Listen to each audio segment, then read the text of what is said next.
Bonjour, bonjour à toutes et à tous. Donc, on est réunis aujourd'hui pour notre journée de restitution, notre journée réseau un peu annuelle de Alimactive.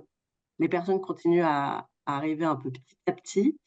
L'idée, c'est qu'on soit ensemble jusqu'à midi et qu'on prenne vraiment ce temps pour discuter avec les personnes qui ont suivi la formation Alimactive, celles qui l'ont peut-être suivi des années précédentes, celles qui sont membres du comité de pilotage ou d'autres qui seraient intéressées par cette formation. Donc, comment ça va se passer ce matin? Il y a un premier petit temps d'accueil. Et puis ensuite, moi, je prendrai la parole un peu plus longuement pour parler de la formation Alimactive, ce qui a pu évoluer depuis qu'on l'a créée. Et ensuite, il y aura deux tables rondes avec les participants, donc les 8 territoires participants de cette année. Une première table ronde autour de comment on lance en fait sa coordination locale autour de l'accès à l'alimentation. Et puis une deuxième table ronde qui sera autour de comment on maintient la dynamique dans la durée. Il y aura une petite pause entre les deux tables rondes. Et puis, il y aura un temps d'échange à la fin avec bah, vous tous. Il y avait 75 inscrits. Donc, l'idée, c'est vraiment que vous puissiez aussi participer, poser toutes vos questions. Et bah, du coup, je vais peut-être en profiter avant de vous demander vous, qui vous êtes par me présenter moi, puisque je ne l'ai pas fait. Donc, moi, je suis Sophie Lochet, je suis responsable de projet à l'ANSA, l'Agence nouvelle des solidarités actives, depuis maintenant 5 ans. Et puis, j'ai conçu avec les collègues la formation Alimactive. Et donc, je l'ai donnée à trois reprises, donc on va en parler. Et puis, bah, je suis très contente d'être ce matin là pour faire ce temps de restitution. Et je suis accompagnée de ma collègue Clara Rovert, qui est juste là et qui va faire un peu la maîtresse du chat, etc. et qui peut répondre aussi à vos questions en ligne. Alors, peut-être une petite présentation très rapide, mais je ne vais pas trop m'étendre sur l'ANSA. L'ANSA, c'est une association de lutte contre la pauvreté et pour l'inclusion. On mène une grande diversité de projets chaque année sur de nombreux sujets, pas seulement le sujet alimentaire, mais vous voyez que le sujet se nourrir est quand même représente presque un quart des projets qu'on suit à l'année. Nos méthodes, c'est celle de l'innovation sociale et notre idée, c'est un peu de partir de cette chaîne de l'innovation, donc soit de développer, d'accompagner des projets d'innovation sociale, soit de capitaliser, essaimer, promouvoir un peu ce qui fonctionne.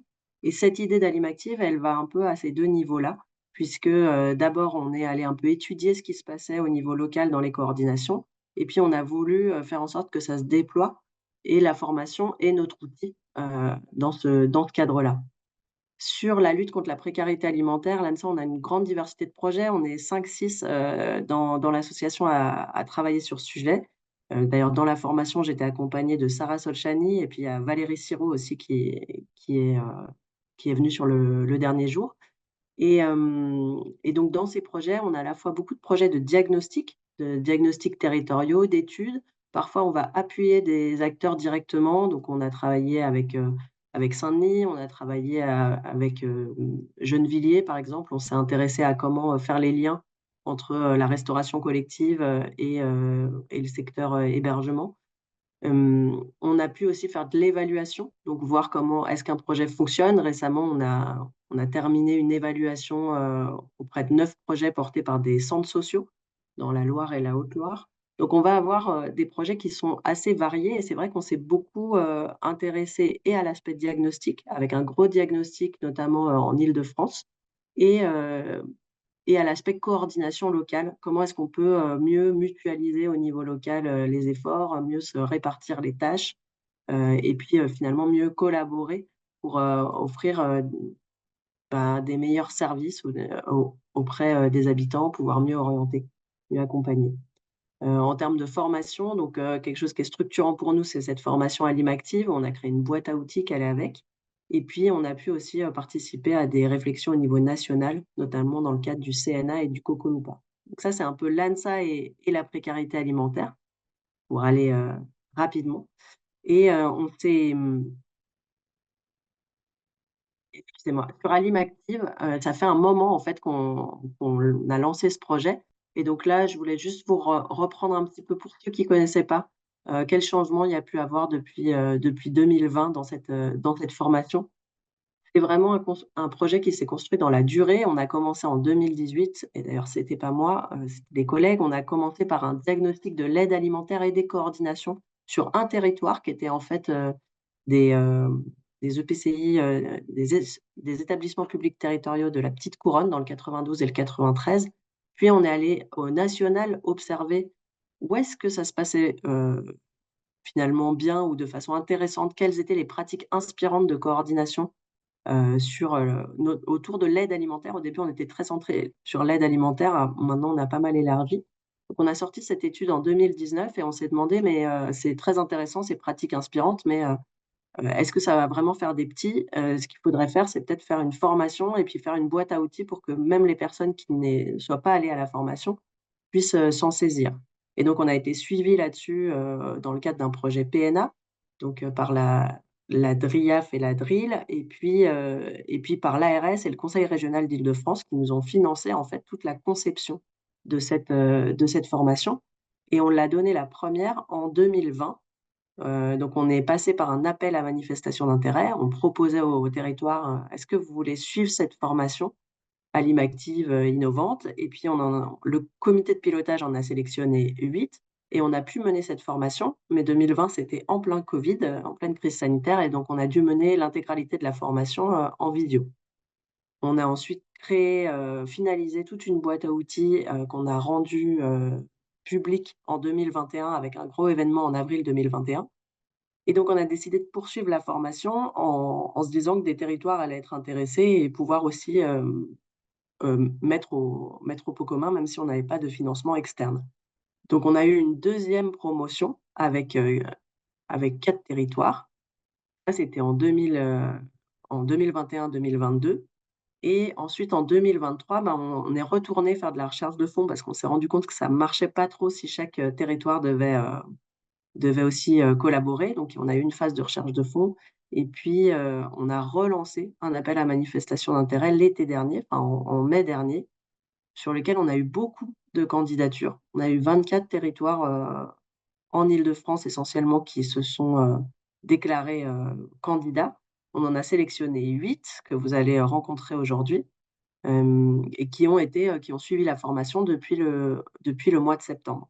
Donc voilà, aujourd'hui on est en avril, on a terminé, c'est le dernier jour de la formation pour les territoires. Sur cette année, on a pu aussi participer à un autre projet, également financé par l'ARS qui s'appelle NutriActive. Donc il y a encore d'autres formations qui existent en Île-de-France et puis, sur 2025, j'ai mis à construire, je vous en parlerai un peu en conclusion, mais, là l'idée c'est de dire comment est-ce qu'on peut aussi accompagner un MOOC du CNFPT qui va venir et qui va s'adresser de façon très large, et on leur a proposé de faire une déclinaison un webinaire, francilien.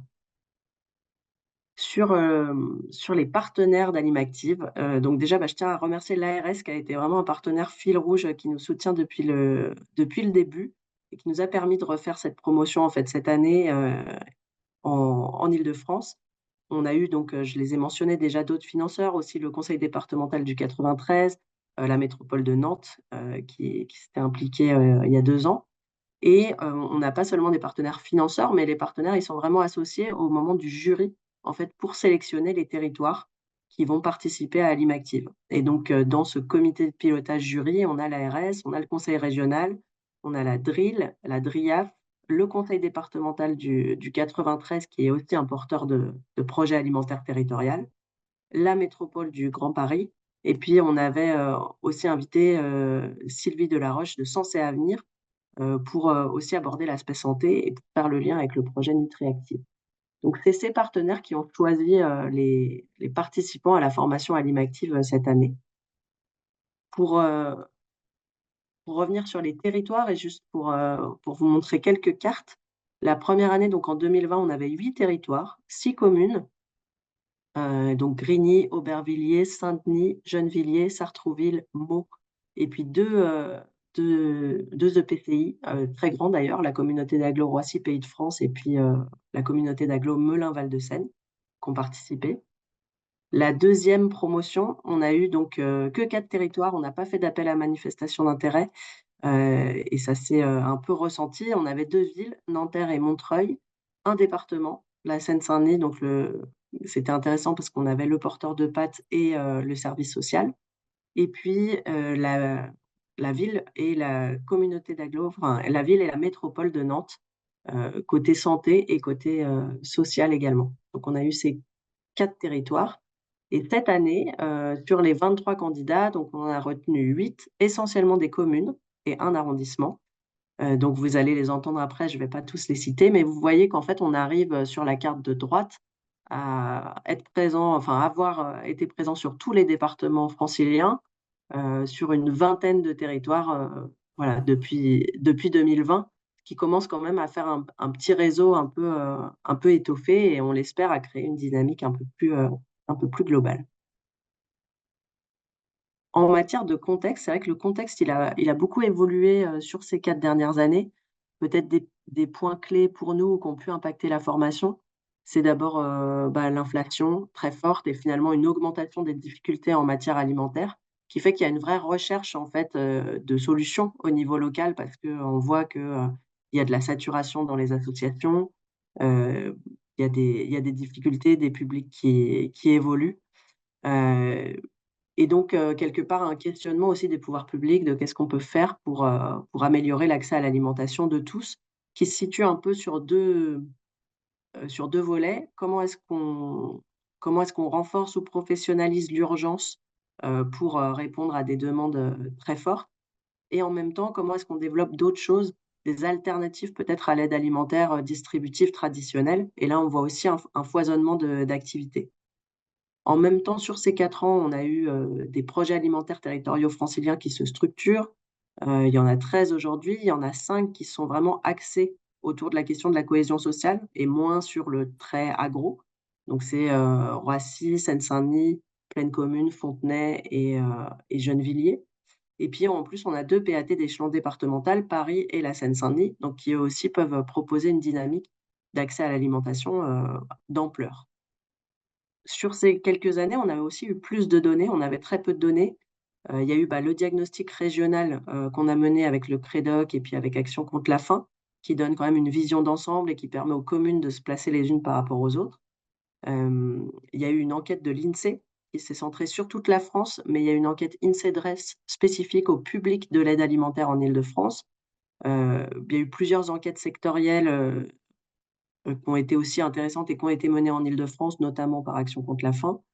Et puis les nuits de la solidarité qui nous permettent d'avoir des données, autour du sans-abrisme, qui était avant que Paris et qui maintenant s'étend aussi à la métropole. Hem et dans ce contexte où voilà, on a plus de demandes, on a plus de données, on a aussi ce programme Mieux manger pour tous, qui a eu 35 projets, financés sur 3 ans.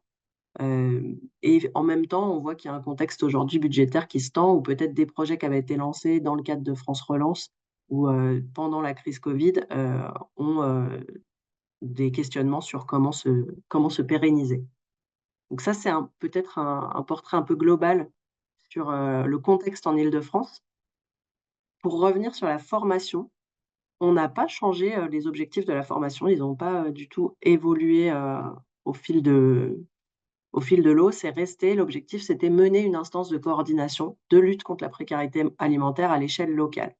Finalement, le seul objectif qu'on a rajouté, donc là, vous avez les objectifs pédagogiques en dessous, qui sont: on identifie les acteurs, on mène un diagnostic local, on va s'intéresser à l'approvisionnement, aux besoins des personnes et c'est l'objectif en vert qu'on a rajouté cette année qui était intégrer les enjeux de santé-nutrition à la coordination. Mais sinon, il n'y a pas eu d'évolution majeure. Travaille aussi la posture de coordination et puis, la synthèse aujourd'hui. Donc là, c'est le calendrier de la formation de cette année. Je ne vais pas trop y revenir, mais vous voyez qu'il y a, 3 journées complètes en présentiel, lancer la coordo, prendre en compte les besoins des personnes concernées, les questions de santé et travailler la posture de coordination. Il y a une demi-journée qui est en visio sur les contraintes logistiques, la deuxième en octobre et puis il y a cette journée réseau finale qui est en visio. Donc en gros, c'est une formation action où on va accompagner, les stagiaires tout au long. Ils vont se rencontrer en présentiel, puis on va avoir, aussi des moments de bilan intermédiaire, avec nous et sur 6 mois, qu'est-ce qui se passe? Et c'est un peu ce qu'on va voir aujourd'hui. Sur les participants, c'est un peu un invariant. On veut que les personnes viennent en binôme parce que ça permet aussi, bah, d'avoir du relais, de réfléchir autrement, de déjà commencer la transversalité, en binôme. Sur les méthodes pédagogiques, c'est de la formation pour adultes, donc avec une pédagogie active.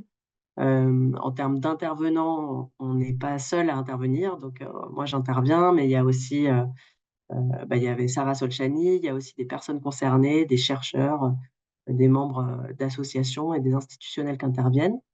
Et en termes de contenu pédagogique, l'essentiel est, issu, de la boîte à outils Alimactive. Peut-être ce qui a évolué dans la formation, c'est qu'on est revenu à un système de excusez-moi, AMI, de mobilisation, de candidatures et on a eu beaucoup plus de candidatures que les années précédentes. Heu, donc on voit qu'il y a un vrai besoin. On a sélectionné le jury de sélection a sélectionné des binômes qui incluaient, presque toujours un CCAS. On s'est rendu compte que c'était quand même un acteur clé pour, cette coordination est légitime. Dans les contenus, on a un peu allégé les contenus autour de mener son diagnostic, puisqu'on a les outils du Diagnostic Île-de-France aujourd'hui qui permettent d'accéder assez rapidement à une vision, communale et on a ajouté, cette demi-journée autour des enjeux de santé, ce qui faisait une journée extrêmement dense de formation, mais en même temps qui nous a permis d'ouvrir, sur les questions de santé, de contrats locaux de santé et peut-être des nouveaux partenaires. Et enfin dans les évolutions, bah, peut-être une difficulté à refinancer, c'est-à-dire, Alimactive maintenant c'est quelque chose de connu. Comment est-ce qu'on fait pour trouver toujours les fonds pour refinancer cette formation? Et ça c'était quand même une question pour nous. On est resté un peu en recherche de fonds tout le long et et puis dans l'évolution, il y a eu ce lien, donc fait, avec Nutriactive.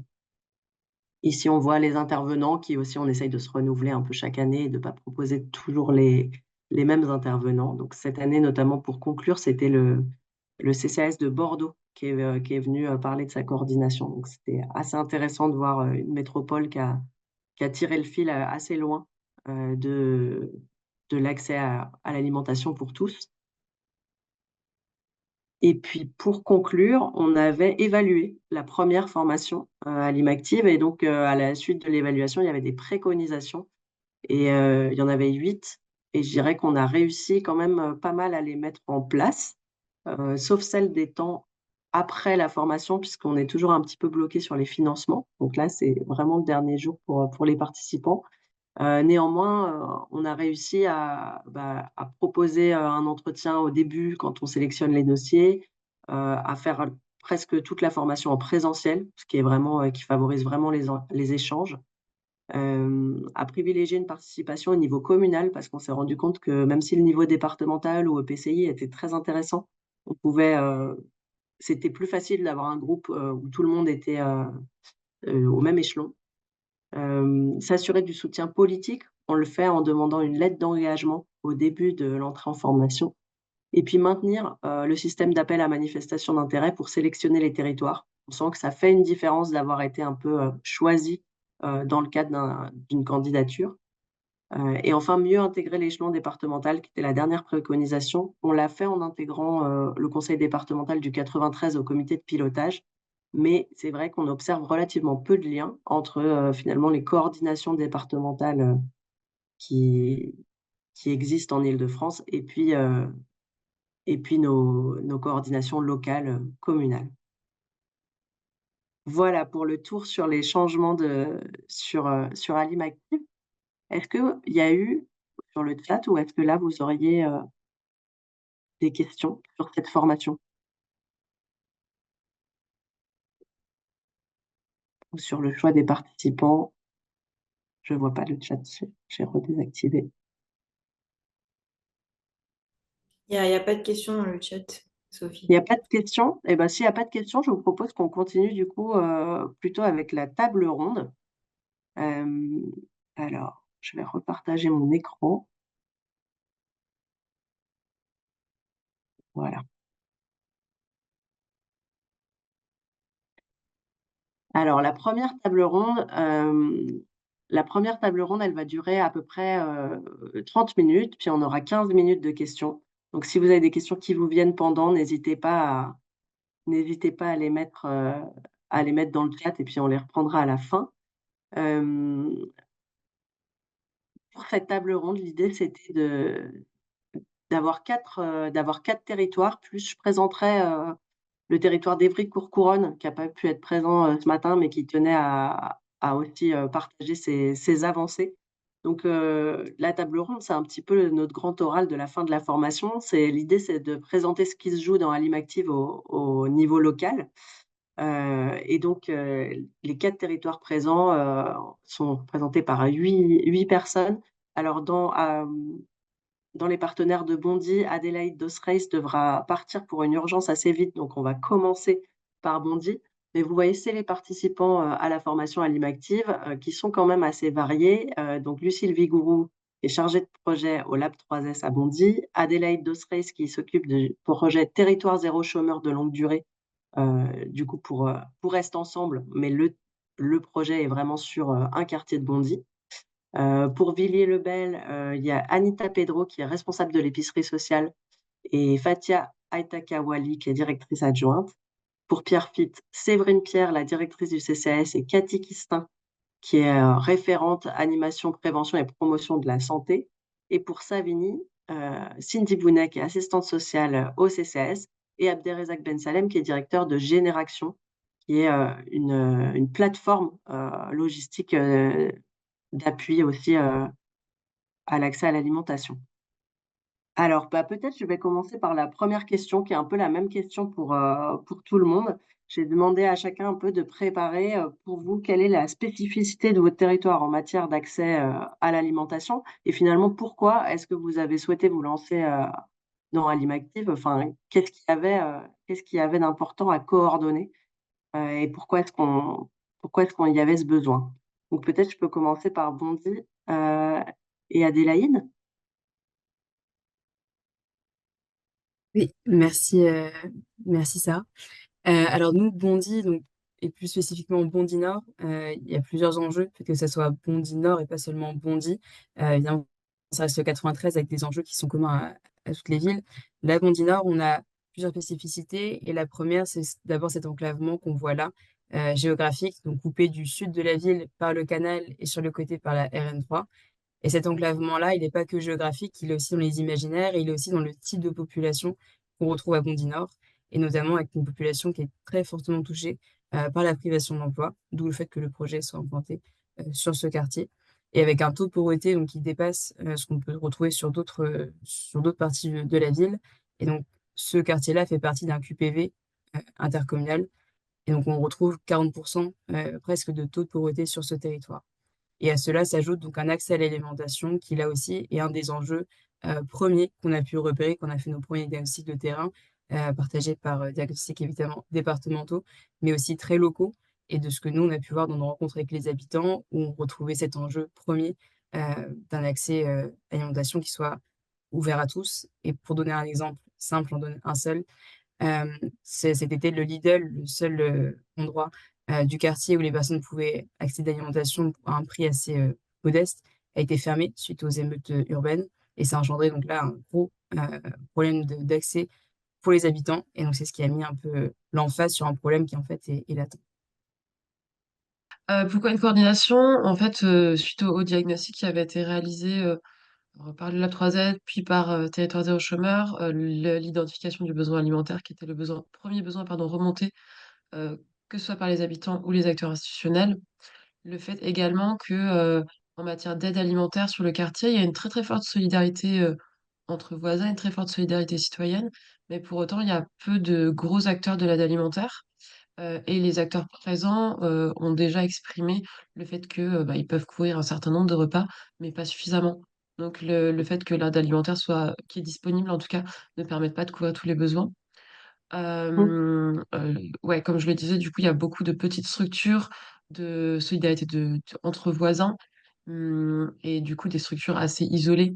Donc un besoin de peut-être de les mettre entre elles et pouvoir améliorer en tout cas le soutien et l'accompagnement des personnes qui sont dans le besoin. et des nouveaux dispositifs qui arrivent sur le quartier, comme par exemple Territoire zéro chômeur, l'entreprise à but d'emploi et une épicerie sociale et solidaire qui va se construire et qui nécessite en fait par définition une coordination entre acteurs et de rentrer en lien avec les différents acteurs qui sont présents sur le quartier, que ce soit des acteurs de l'aide alimentaire, des acteurs orienteurs, pardon, qui sont au contact des personnes qui vivent des situations de précarité. Donc ce besoin de commencer à apprendre à se connaître et à travailler ensemble. C'est ces différents éléments-là qui nous ont poussés à nous tourner vers la formation animative en binôme. Merci beaucoup. Oui, c'était un binôme assez particulier justement parce qu'il n'y avait pas de CCAS dedans et c'était vraiment une échelle quartier. Et en même temps, on voit un besoin très localisé et très fort, quoi. Peut-être je vais poser du coup la même question à Anita Pedro. J'ai pas vu Anita si tu étais arrivée. Alors, sur la ville de Villiers-le-Bel, on a des quartiers, on a 83% des quartiers qui sont en politique de la ville. Donc, ça dénote quand même une population en grande précarité. On a beaucoup de situations en vulnérabilité. Et du coup, afin de répondre à toutes ces demandes, euh, il est important d'avoir plusieurs partenaires. Et la difficulté qu'on a sur cette ville, c'est que les associations nous ont déjà informé leur niveau de saturation. Alors déjà, on n'est pas beaucoup à agir sur l'aide alimentaire. Alors, on n'est pas beaucoup. On n'a peut-être pas identifié tous les partenaires. Donc, tout le travail qu'on est en train de faire, c'est de continuer à identifier les associations qui peuvent peut-être intervenir à des petites échelles afin de les faire participer à notre collectif. D'accord. Et aujourd'hui, du coup, sur cette coordination, finalement, est-ce que ça marche? Alors, la coordination, c'est pas réellement mise en place encore. On est Mhm, toujours en train comment dire, de discuter avec les assos qui sont présentes individuellement et non pas en collectif. mhm, Donc, au jour d'aujourd'hui, ça ne marche pas. On est dans des prises de contact, des mises en confiance des uns avec les autres. C'est vrai que nous, on est un CCAS. Donc, du coup, on a une autre image et mhm. on peut alimenter des fantasmes de venir vérifier ce qui se passe dans les associations, ce qui n'est pas du tout le cas. Mais du coup, on sent qu'il y a cette petite barrière chez certains. D'accord. Voilà. Merci. Est-ce que peut-être continue le tour de table pour que chacun puisse on- donner un peu les enjeux de son territoire avec Pierre Fitt? Euh, donc, Séverine, peut-être, si tu souhaites présenter la situation à Pierre Fitt. Oui, donc à Pierrefitte, c'est une multiplicité d'acteurs associatifs et pourquoi on avait répondu à l'appel à projet, c'était un besoin d'être outillé pour envisager un cadrage et une organisation de cette coordination alimentaire qui est appeler des vœux de différents acteurs. Donc, il s'agissait pas d'y aller sans outils et l'objectif de cette formation a répondu en tout cas à nos besoins initiaux. Donc, une multiplicité d'acteurs avec un acteur principal qui est une régie de quartier, puisque c'est une régie qui reçoit beaucoup de dons et qui distribue à un certain nombre d'associations de quartier sans convention et sans véritablement de cadrage. Par ailleurs, il y a d'autres associations comme les Restos du Cœur et le Secours populaire et une épicerie sociale et solidaire récente, puisque créée fin 2021, mais qui n'est pas adossée à un service municipal, mais aussi à une autre association. Cependant, la formation nous a permis d'enclencher des réunions avant la fin d'année 2023 et une forme de groupe projet autour de cette initiative de coordination alimentaire et où on s'est aperçu que les services institutionnels, CCAS, services social départemental, centres sociaux, orientaient vers ces associations sans véritablement d'organisation. Donc, il y a eu déjà un premier état des lieux partagé, et ça, Mhm. c'est quelque part un premier pas important dans cette idée de coordination. Ok. Donc vous en êtes un peu à une étape d'état des lieux comme ça. Ouais. Et puis aujourd'hui, du coup, vous allez Oui, vers une formalisation. c'est ça. Et ce qu'on avait partagé ensemble, et sur lesquels on s'était mis d'accord, c'était en effet des modalités d'inclusion des publics très différentes selon les structures. Euh, un, un projet de mettre en place un bon suivi des bénéficiaires dans le respect du RGPD parce que on avait soulevé quelques problématiques de confidentialité des données, en tout cas des Mmh. données demandées par certaines associations qui n'étaient pas très claires. Une problématique en termes de stockage des denrées et suivi de chaîne du froid. Donc ça a été partagé par l'épicerie solidaire, par le CCAS, le service social départemental, la régie de quartier et un besoin de formation des acteurs. Et donc voilà. Et sur un territoire avec un taux de chômage important, un taux de pauvreté aussi assez élevé, donc des besoins auxquels il faut répondre. Mmh. Et on s'est quitté donc en janvier. Donc ce qui s'est mis en place, c'est un partenariat, en tout cas un début de partenariat entre la régie de quartier et l'épicerie sociale et solidaire. Alors même qu'ils s'étaient jamais réellement rencontrés. Donc ça a au moins Mmh. permis de débloquer cette situation. Et on s'est dit aussi qu'un projet de formation pour les acteurs serait intéressant. Et récemment, vu qu'on s'est aussi intégré dans le PAT, on Mmh. y a, enfin, pas moi directement, mais d'autres collaborateurs y ont participé à différentes réunions. On a partagé récemment l'idée d'informer un peu plus largement les élus de ce Oui, projet de coordination. Oui. super, merci beaucoup. Je termine du coup le tour avec Savigny, avant de vous redonner la parole. Du coup, je pense que c'est Cindy, Bounet, si tu souhaites nous présenter aussi ce territoire qui est Alors, plus de grande Savigny-le-Temple, couronne. ok. Bonjour. Du coup, Savigny-le-Temple, c'est une ville d'à peu près 30 000 habitants. 36,2% de la population a moins de 20 ans et 46,7% à moins de 30 ans. Et il y a une surreprésentation des familles. Ça, c'est une spécificité parmi tant d'autres. Et il y a également un quartier politique de la ville, un seul pour le coup, sur Savigny. Alors, sur Savigny-le-Temple, il y a eu une remarque d'une évolution des profils des personnes en difficulté alimentaire, notamment des publics qui travaillent, des jeunes étudiants, des seniors et des personnes en situation de handicap.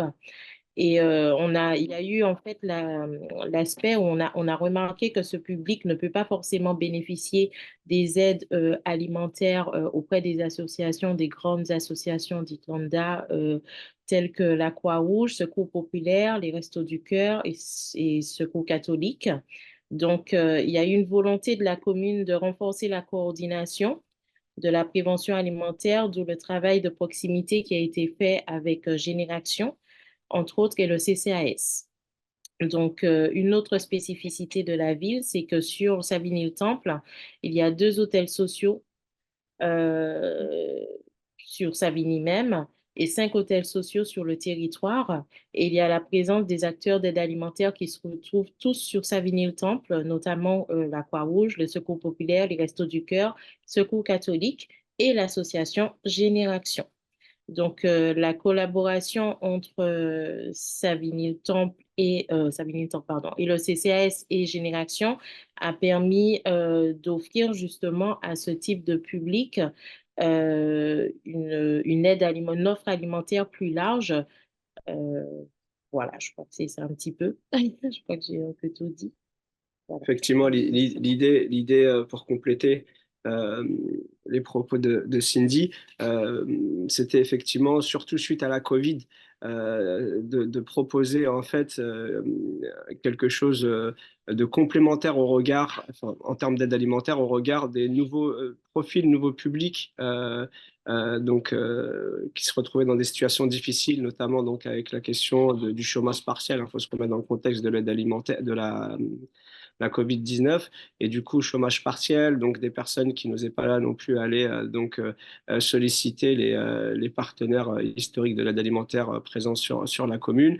Et donc progressivement, bah, voilà, l'idée de l'épicerie solidaire a émergé. Très rapidement, on a pu proposer. Et sur la première année, en 2020-2021, c'était directement 340 familles. Puis après, c'est un petit peu ce qu'on a voulu mettre là en posant quelques chiffres concernant les données de l'épicerie solidaire qui concrètement a proposé quelque chose de nouveau à des publics, des nouveaux profils de publics. Et donc très rapidement, 2022, de 340 familles à 488, puis après quasiment 20% d'augmentation entre 2022 et 2023. Donc on voit que il y a une réelle augmentation, et je pense que sur tout un tas de territoires, hein, parce que pour porter aussi la plateforme logistique solidaire Distribution, on voit que c'est quelque chose qui est commun à bon nombre de territoires, et les dispositifs tels que les épiceries sociales et solidaires viennent vraiment répondre à un besoin, en tous les cas, nouveau, et plus récemment avec la question de l'inflation.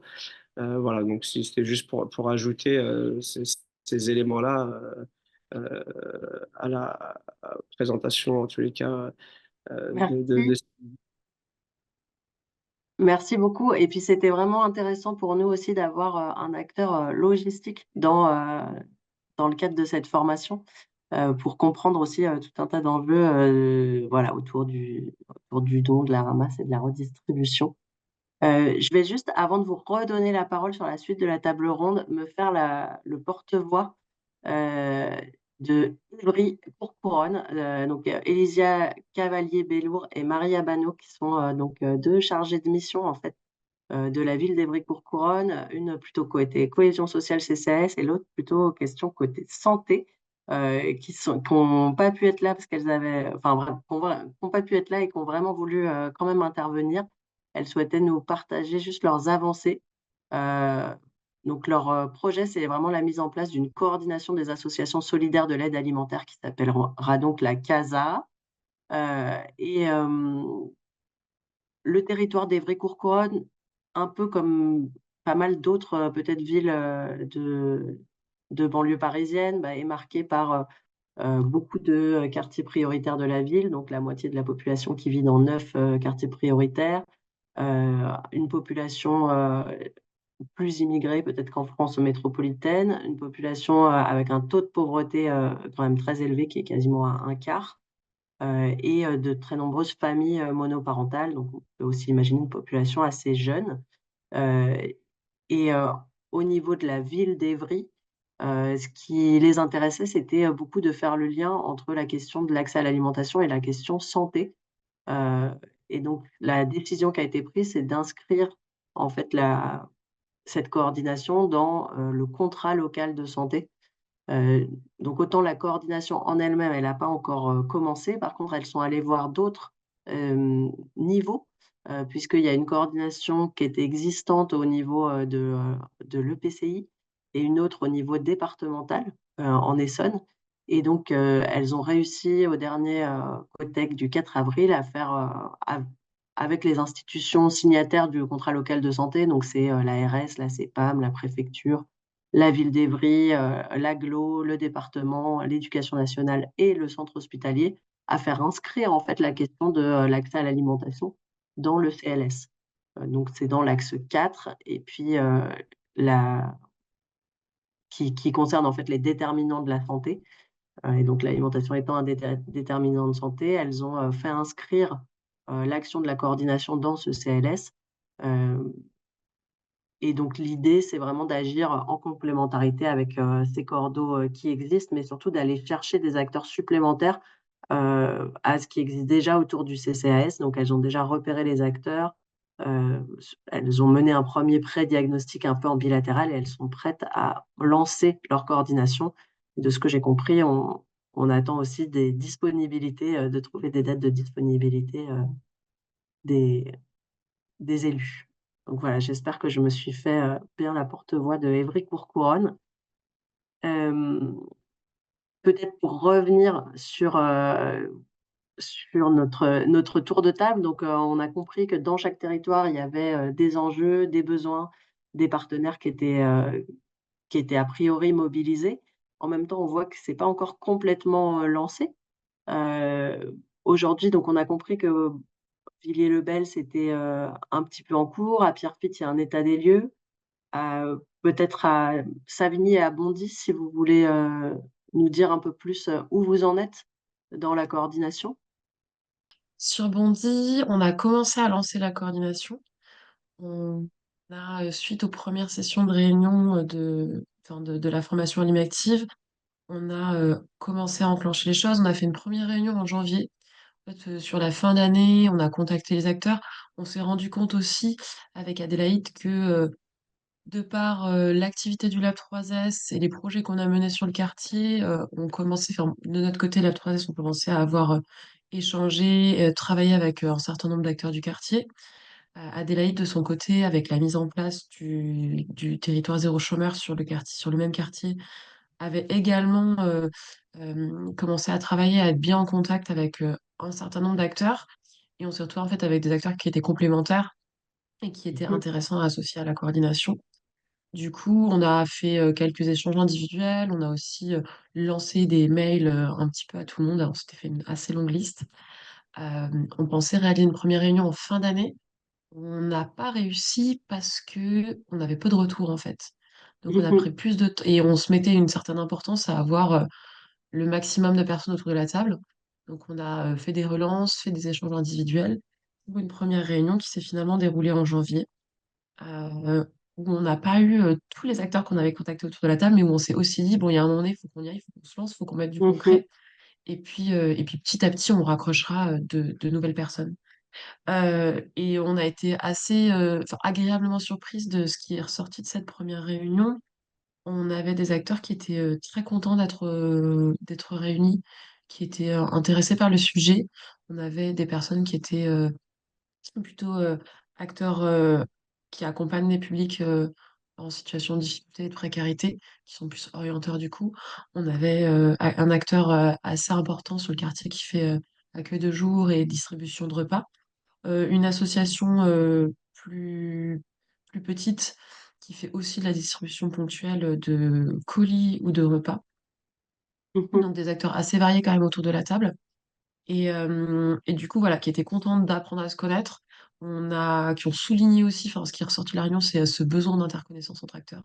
Des gens qui étaient voisins dans la même rue mais qui s'étaient jamais parlé, typiquement. Donc il y a vraiment ce besoin-là qui est ressorti, qui était très important. On a aussi eu des consensus qui se sont dégagés assez rapidement. À la fois le consensus pour dire que les personnes présentes étaient hyper partantes pour travailler ensemble et Mmh. hyper OK avec l'idée que, en fait, si on se parle un peu et qu'on construit certaines choses ensemble, on pourra mieux accompagner les personnes qui en ont besoin. Et un consensus assez rapide également pour dire que sur le quartier nord de Bondy, la plupart des habitants mangent à leur faim, à peu près. Mmh. Mais par contre, ce qui pose vraiment problème, c'est la question de la qualité et de la diversité de D'accord. l'alimentation. Ça, c'est ressorti.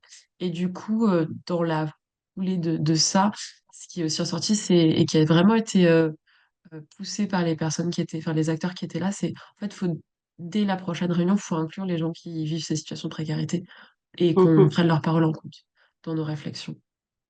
Donc on était enfin, très contente de ce qui était ressorti de ces temps d'échange-là. Mmh. Et Et puis ça suite va à dans le sens ça, de l'EBE. Ouais. comment? Je dis en plus, ça va dans la logique de territoire zéro chômeur et construire l'entreprise à but d'emploi avec les Complètement. personnes. Mmh. Ouais, tout à fait. Et puis ça allait complètement aussi dans le sens de, je ne l'ai pas dit, mais la 3S, on était en train sur la fin d'un projet qui a duré 2 ans, qui était autour de la question de l'accessibilité à l'alimentation, où on proposait d'accéder à des espaces de cuisine partagés et où on a lié ça à des temps d'autoproduction au sein de jardins partagés, et notamment du nôtre où du coup on était aussi dans une logique de co-construction avec des partenaires, des acteurs du quartier et avec les participants qui ont D'accord. participé à nos ateliers. Donc c'était vraiment, voilà, on était vraiment dans une forte cohérence avec les logiques de développement des projets, que ce soit Territoire Zéro Chômeur ou que ce soit celui de la 3S, et avec les acteurs du quartier. Et du Merci. coup, suite à ça, ouais, Ouais, non, vas-y, peut-être juste termine sur le déroulé de où vous en êtes. ouais, rapidement. On a eu un temps un petit peu long entre les deux réunions, mais où on a profité de ce temps-là pour aller faire des échanges individuels avec les acteurs qui n'avaient pas pu venir à cette première réunion, pour vraiment essayer de les raccrocher un maximum à la coordo. Et on a eu une deuxième réunion qui s'est tenue début avril. Euh, on s'est aussi posé des questions sur, OK, comment on anime des temps de co-construction avec des personnes qui sont dans des grandes difficultés de précarité, dans des situations de précarité. On a un Mm, peu regardé, fait de la veille sur les méthodes qui existent. On va aller se former à la méthodologie des labos d'usage, par exemple. Et d'accord. du coup, pendant cette deuxième réunion, on a présenté ça aux acteurs et on a commencé à travailler sur un premier chantier concret avec les acteurs qui sera construire un annuaire, travailler l'interconnaissance. Ça répond à un des besoins. Super. Voilà. Merci. Ouais, Ouais. donc finalement, vous avez pas mal, vous avez déjà bien lancé. Et peut-être, je pensais à Pierrefitte parce que on vous a pas trop entendu sur l'aspect santé. Et je me disais, Cathy, peut-être tu souhaitais intervenir là-dessus. Sur, on a eu cette demi-journée autour des enjeux de santé dans Alimactive. C'est pas si évident de raccrocher les acteurs, je pense, de la santé aux coordinations. Euh, peut-être tu souhaites intervenir dessus vu que c'est ton domaine. Au niveau de la santé, que dire? Hmm, c'est un peu difficile. C'est un peu difficile, nous, au niveau de la santé. Bon, je fais partie du projet, mais c'est un peu difficile de mettre en place les acteurs de la santé. Déjà, en temps normal, on a du mal. Donc là, il y a avec la situation actuelle de la ville, mais bon, on s'applique quand même dedans. D'accord. Ok. Je pense que ce sera aussi une question pour Champigny parce que on avait beaucoup d'acteurs santé impliqués, mais ça reste pas si évident que ça. Euh, peut-être, je vois qu'il est la demi passé avant que moi je parle trop. Est-ce que vous souhaitez ajouter quelque chose par rapport à cette question de lancement? Qu'est-ce qui est une bonne technique peut-être pour se lancer ou une recommandation pour se lancer? Là, tu as évoqué, Lucille, de dire on y va quand même, on n'attend pas d'avoir tous nos acteurs qui soient là. Euh, est-ce que vous auriez d'autres conseils ou recommandations à donner aux personnes qui sont ici? Ouais, moi je veux bien, pour Vas-y, rencontrer Abderrezak. enfin, nous c'est vrai que dans la dynamique de coordination qui a été impulsée aussi, encore une fois, hein, nous on revient au contexte de la Covid, hein, par la commune, la ville, qui nous a tout de suite impliqués. Donc à la fois il y a un atout quand vous avez la volonté politique derrière vous pour lancer cette coordination sur un territoire où il y a plein d'acteurs de l'aide alimentaire, notamment des grosses structures, hein, spécifiquement à notre territoire, des grosses plateformes logistiques, voilà. Et l'idée de coordonner toutes ces structures-là pour pouvoir apporter une aide au plus proche des besoins des publics en précarité alimentaire, mais aussi en difficulté économique avec le volet épicerie sociale et solidaire. Donc à la fois, c'est un atout majeur, mais les contraintes, on s'est rendu compte effectivement, c'est qu'il y a aussi cette question de quand il y a beaucoup d'acteurs, c'est difficile de trouver des temps pour réunir tout le monde. Et aussi, quand derrière vous avez la volonté politique de présence, c'est aussi difficile de trouver des temps avec voilà, enfin, des créneaux qui conviennent à l'emploi du temps du maire et du maire adjoint, du directeur des solidarités, du responsable des collègues des Restos du Cœur, des responsables, etc. Tout le monde est partie prenante, mais c'est très très difficile de coordonner. Donc c'est là où après, bon, on y reviendra peut-être dans une autre question concernant les outils. Mais moi, ce que je voulais dire, Bon, l'idée, tu peux y aller sur les outils. Ouais. ok.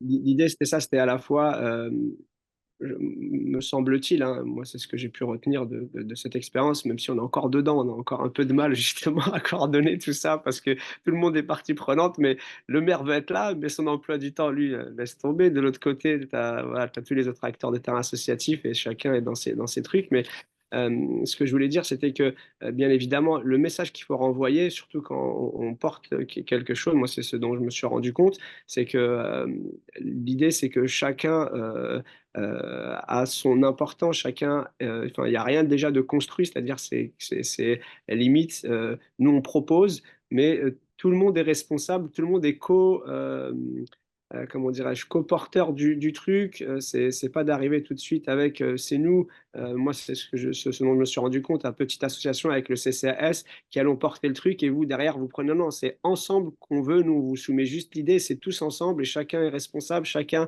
a sa pierre à apporter à l'édifice. Voilà, c'était plutôt la manière pédagogiquement parlant d'apporter la chose pour pouvoir embarquer le plus grand nombre et que tout le monde soit partie prenante et motivé. Et c'est en ce sens que moi, la formation, elle m'a filé enfin, elle m'a filé bon nombre d'outils intéressants sur le plan pédagogique, comment effectivement aborder tout ce volet-là de coordination, sachant que bah, aussi, à un moment donné, bah, quand il faut l'aller, il faut l'aller. S'il n'y a pas tout le monde autour de la table, bah, l'objectif, c'est d'avancer et au fur et à mesure, les gens prennent le train en route parce que c'est les personnes, in fine, qui sont les plus importantes, c'est les personnes aidées qui sont le plus important dans tout ça. Merci. Je vais regarder s'il y a des questions dans le chat, peut-être aussi. Une question de Laurence Perrin de l'ARS. Est-ce que les restaurations collectives sont inclus dans vos partenaires? Est-ce que vous les avez rencontrés? J'ai l'impression que non. Non. A Bah, priori, non. en fait, Oui. nous, par exemple, les restaurations collectives, en tous les cas, on a pu, dans le cadre d'actions d'aide alimentaire, impliquer alors c'est Elior, hein, pour pas les citer, qui approvisionne les cantines scolaires de la commune. Et notamment, dès qu'il y a des grèves dans les écoles, tout de suite, ils nous appellent et nous, on va récupérer dans leur base, hein, parce que c'est aussi ça une des spécificités. Hein, ils ont leur plateforme logistique, enfin, leur grande plateforme de restauration pas, non loin. Et donc, on va, pour gagner du temps et éviter de passer dans chaque restauration des écoles de la commune, on va directement récupérer les repas et puis après on les redistribue au sein des hôtels sociaux, des 7 hôtels sociaux qu'on a sur notre territoire. Donc en ce sens, oui, il y a l'implication. On travaille aussi avec Elior dans le cadre de l'aide alimentaire pour voilà, maintenant les impliquer effectivement. Ça peut être un acteur qu'on peut impliquer dans le cadre de la coordination pour essayer d'aller un peu plus loin au regard de cette première expérience qu'on a avec eux. Oui. Peut-être sur ce sujet, on en avait parlé l'année dernière à la journée réseau Alimactif, qui était comment est-ce qu'on fait plus de liens entre la Restoco et puis le secteur social et solidaire. Et il y a un projet qui est en cours, qui a perduré à Gennevilliers, de lien entre le CIREC et de l'accueil de jour de la FAP, qui est gérée par l'abbé Pierre, la Maison de la Solidarité. Et c'est assez intéressant de voir comment est-ce qu'on peut voilà, muscler ces partenariats qui sont pas évidents parce que ils sont pas du tout dans la même logique Alors, nous, sur de faire beaucoup Villiers-le-Bel, de repas ou pas. Oui. pardon. Pour Villiers-le-Bel, juste pour apporter une précision, nous, on a une convention avec la restauration scolaire qui nous permet dans le cadre de leur objectif anti-gaspillage, de récupérer. En fait, on a une convention de don entre la restauration scolaire et l'épicerie sociale. Donc, quand ils ont comme ça un surnombre de repas et de denrées, du coup, rapidement, on a organisé une collecte, une ramasse entre la restauration scolaire et l'épicerie sociale. Et donc, l'épicerie sociale s'engage directement à redistribuer les plateaux repas aux personnes les plus en difficulté. Donc ça Ok. marche bien à ce niveau-là. C'est la collaboration directe qui fonctionne bien. Est-ce qu'il Bah, y c'est aurait plus simple d'autres pour nous qui sommes CCS. Enfin, voilà, c'est des collaborations en interne. Donc, effectivement, ça simplifie les choses, j'imagine. C'est pas toujours le cas, donc c'est bien que ça se passe bien entre déjà D'accord. à l'intérieur des mêmes services. Alors, on arrive à la deuxième table ronde pour cette deuxième table ronde, on aura un petit peu moins d'intervenants. Adrien Lehay de Paris, de l'Espace parisien des solidarités. Pour Champigny, Amélie Brechtot, qui est responsable du service des aides facultatifs au CCAS, et Françoise Agniovi, qui est chargée de mission CPTS. Alors, il faudra redire exactement ce que c'est CPTS à Champigny. Et puis pour Cergy, Corinne Guéry, qui est conseillère en économie sociale et familiale à la ville de Cergy, et Marwa Ousseni, qui est coordinatrice de l'association United. Donc, on avait effectivement pour ces territoires des binômes, pour Paris, un binôme très Paris, avec enfin, très Paris 11, avec le 11e plus la face, euh, Marie. Et puis sur Champigny, CCAS et puis Santé. Et pour Cergy, un binôme CCAS plus association. Et puis on aura aussi Olivier Gastou du CCAS de Montreuil qui conclura cette table ronde, qui est un ancien de la promo de l'année dernière. Donc peut-être pour commencer sur cette table ronde, ma première question, elle va être assez similaire, c'est-à-dire un peu quelles sont les spécificités de votre territoire. On voit bien qu'entre Paris et Cergy, c'est probablement pas la même chose par rapport à l'accès à l'alimentation. Et aussi, comment vous avez, du coup, vous avez déjà vous lancé votre coordination depuis quelques temps. Donc un peu qui en fait partie et où vous en êtes. Donc on peut commencer peut-être par Paris, notamment parce que je crois qu'Adrien, tu devras ensuite aussi partir. Donc, je te laisse la parole en premier. Oui, bonjour à toutes et tous. Alors, pour Paris 11, alors l'espace parisien des solidarités du 11e, en fait, c'est un CCAS. C'est juste qu'à Paris, on aime être un peu différent, donc on appelle ça autrement, mais c'est les mêmes missions, sauf qu'en plus, on a des missions d'ingénierie sociale. Et donc, voilà, moi, je porte ces missions-là. Pour le 11e arrondissement, donc en effet, ça s'est lancé, donc notre première réunion de coordination s'est lancée en novembre 2023, donc à la fin d'année.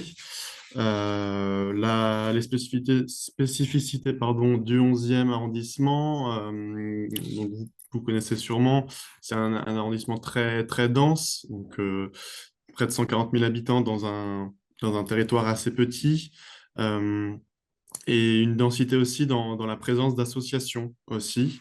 Donc, beaucoup d'associations, mais qui se connaissent pas toujours entre elles. Donc l'enjeu, c'était sûrement de mieux se connaître. Nous, à la ville de Paris, on a la capacité de bien contacter les associations, de les connaître, mais entre elles, on se rend compte qu'il y a parfois un manque d'interconnaissance. Les publics spécifiques, alors on a une particularité dans le 11e, c'est qu'on a beaucoup de personnes qui sont hébergées dans des hôtels sociaux. Dans le 11e, on a, en fonction des ouvertures et fermetures, ça varie, mais on a une bonne vingtaine d'hôtels 115 du SAMU. Donc, c'est un axe fort pour le 11e. Et dans le cadre de l'amélioration des conditions de vie des familles qui sont hébergées à l'hôtel, on a un axe alimentaire. Et on a développé depuis de nombreuses années des offres de cuisine partagée, parce que dans les hôtels, il n'y a pas toujours de cuisine. Donc, c'est une problématique qui rentre en compte. Et voilà, juste une dernière petite info. Lors de la Nuit de la Solidarité 2023, donc février 2023, on s'est rendu compte que pour le 11e arrondissement, plus de la moitié des personnes qui avaient été rencontrées ne bénéficiaient, donc les personnes sans abri, ne s'étaient pas rendues dans un point de distribution alimentaire lors de la semaine précédant la nuit. Donc c'était un enjeu fort. D'accord. Donc, malgré la densité de l'offre, finalement, il y a quand même beaucoup de personnes qui n'y vont pas. C'est ça, ouais, voilà. Mm. Est-ce Et que j'enchaîne sur oui, la genèse peut-être voilà, si tu donc, dois partir après, je me dis c'est oui, pas plus mal. oui. Mm. Alors, donc dans le 11e arrondissement, nous, notre mode de fonctionnement, donc notre binôme, c'est Paris 11. Donc moi, l'espace parisien des solidarités, qui est un CCAS, je travaille avec la mairie d'arrondissement, et le binôme était aussi avec Marie Roland de la FAS, donc Fédération des acteurs de la solidarité. Donc, on s'est réunis une première fois en novembre 2023 lors d'une réunion qu'on appelle Réseau des solidarités. En fait, c'est un type de réunion où on interroge par thématique les acteurs sur... alors, on a par exemple des fois une thématique centre d'hébergement d'urgence. Et là, en l'occurrence, en novembre 2023, on a demandé aux acteurs de l'aide alimentaire si c'était pertinent de lancer une démarche de coordination alimentaire, en fait. Donc, Mm. Nous, on pensait que c'était utile et on voulait avoir leur point de vue. Et il s'est avéré qu'en fait, oui, ça serait utile avec plusieurs problématiques qui seraient euh, pertinentes. Donc, les sujets qu'on a rapidement identifiés, donc, comme vous pouvez le voir sur la présentation, on manque de connaissances des autres acteurs, une saturation des dispositifs et sans possibilité de réorientation adaptée, des difficultés de stockage et de transport de denrées. Et bah oui, puisque le 11e arrondissement, et Paris en particulier, c'est des locaux très très chers et parfois petits, c'est très dense, et une baisse de la qualité et la quantité des produits aussi. Voilà. Donc, à la suite de cette réunion, on s'est mis d'accord et en fait, on s'est rendu compte que c'était utile de faire une coordination. Première réunion de coordination a eu lieu voilà, en novembre 2023. Les perspectives qui sont rapidement sorties, c'est de mutualiser un véhicule à l'échelle de l'arrondissement pour l'approvisionnement et le transport des denrées. Donc ça, j'ai mis à suivre parce que ça reste une, en fait, une thématique, une perspective qu'on a du mal à étudier. Voilà, c'est assez compliqué de débloquer un moyen de transport, une camionnette, c'est assez compliqué. Alors l'autre axe aussi, pour le côté interconnaissance et orientation des publics, c'est de travailler avec l'association Solinum qui porte l'outil SoliGuide. Donc, on souhaiterait que les orienteurs, donc notamment le service social de proximité du 11e, puissent être formés. Donc, quand on dit formés, c'est mieux connaître le SoliGuide et puissent aussi rencontrer les structures, les acteurs locaux de l'aide alimentaire. Et enfin, à l'approche des JO et à l'approche de l'été, on aimerait que les membres de la coordination puissent se revoir dans leur structure directement. On aimerait bien que la dizaine ou la quinzaine de structures puissent voilà, faire un petit tour dans le 11e. C'est pas très grand le 11e, donc on aimerait voilà, organiser des visites de Mhm. structures. Super, merci beaucoup. Ouais, donc déjà, pas mal de perspectives. Et sur les JO, c'est un sujet que vous traitez au niveau central, sinon? Ou Oui, l'impact, du coup, sur les... c'est ça, avec une incidence quand même qui est inégale en fonction des arrondissements, parce que voilà, en termes d'accès, d'approvisionnement, ça sera vraiment complètement différent, Ouais. rentrer et sortir de Paris. Mais oui, c'est une problématique qui est gérée au niveau central, c'est ça.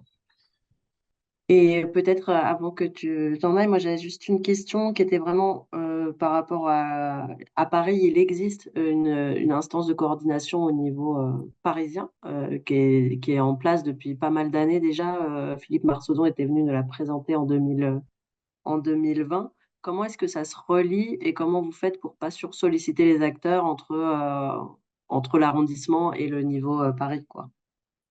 Alors, comment ça se relie? Alors, moi, je suis assez nouveau sur le poste, donc j'ai pas assisté à beaucoup de coordination. En fait, on a des réunions de coordination centrale. Comment Mhm. ça se relie? En fait, c'est vraiment une remontée, une redescente d'informations en fait, entre chaque coordination locale par arrondissement. Et nous, on a les chargés de mission, donc comme moi, on est chargé en fait, d'un peu de synthétiser et de travailler sur l'avancement de nos coordinations au central pour pas Mm. que lors de la réunion de coordination qui aura lieu, par exemple, cette semaine, coordination centrale, qu'il y ait Mm. des doublons et des invités qui s'y retrouvent. Voilà. Mais voilà, c'est un échange. D'accord. Ok, donc c'est un peu vous en fait qui êtes chargé de faire ce C'est lien. ça, voilà, voilà. Mm. Ouais. Ok, merci. Et puis peut-être bah, juste un point dans la formation qui vous a été utile pour ce lancement. Oui, alors, un point, c'est compliqué. En fait, moi, ce qui ressort, c'est à la fois donc le côté pratique dans l'animation des réunions, la capacité aussi à imaginer les, le rôle des acteurs aussi. Donc, on a fait un mapping des acteurs entre les acteurs qui seraient à ajouter rapidement dans notre coordination, ceux qui seraient peut-être un peu moins impliqués. Euh, Mhm. donc aussi l'état des lieux, donc avant la coordination, on s'était un peu inspiré des outils qu'on a vus lors de la coordination, de la formation, pardon. Avant la réunion, on a demandé aux futurs participants de nous présenter quelques enjeux qu'ils aimeraient aborder et des problématiques. Donc voilà, et aussi le diagnostic de l'aide alimentaire sur le territoire. Ouais. Et voilà, différentes approches de la coordination, pardon, si c'est plutôt approche publique ou approche offre. Ça, c'était vraiment un enjeu que je n'imaginais pas trop avant la formation et c'est bien d'avoir ça en tête. Super. Merci beaucoup, Adrien. Simplement, dans le chat, je vois Bien. deux questions qui sont pour Adrien. Je ne sais pas si Il y a on le a... temps, si tu as encore 2 minutes. Oui, oui, Vas-y. j'ai pas vu les Ok. questions. La première, c'est de Valérie Play. Est-ce que le réseau VRAC est bien installé sur Paris et si oui, sur quels arrondissements? Alors, le réseau VRAC, je ne connais pas le réseau VRAC. Si, ils sont à Paris, ils sont en tout cas dans le 18e et dans le 20e. Ils sont dans certains QPV de Paris. D'accord, on a un QPV aussi dans le Mm. 11e, à Belleville. Je connais pas le réseau VRAC. Ok. Dans ce cas, deuxième question de Laurence Perrin de l'ARS. Est-ce qu'il y a un partage de l'expérience Alimaktive de Paris 11 avec les autres arrondissements parisiens? Alors, de l'expérience, oui, bon, on n'a pas partagé les outils évidemment, mais oui, donc moi je suis en lien avec les autres chargés de mission qui sont chargés de mener des coordinations à différents niveaux, parce que dans le 13e, elle est ancienne, non, dans le 14e, elle est ancienne, et voilà. Euh, donc oui, il y a des partages pas d'informations, mais de pratiques, et oui, on est en lien. Dans les réunions inter-EPS. C'est ça, exactement. Ouais.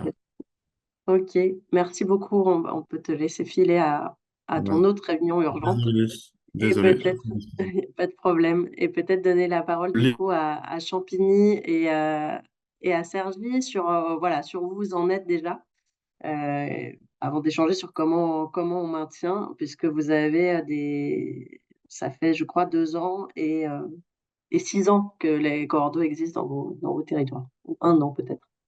Amélie, peut-être je te laisse la parole. Oui, bonjour, merci. Donc, nous, effectivement, le réseau a été créé il y a 1 an. Alors, je te laisse passer à la slide d'après. Voilà, donc merci. Le réseau s'est créé il y a 1 an sur la base d'un diagnostic territorial, donc fondé sur l'analyse des besoins sociaux, les bilans d'activité du CCAS et le travail partenarial en fait qu'on avait déjà en tant que CCAS avec les partenaires locaux et notamment les associations. Donc, il est ressorti de cette analyse que la pauvreté à Champigny touchait de façon plus importante les familles monoparentales et les jeunes de moins de 30 ans.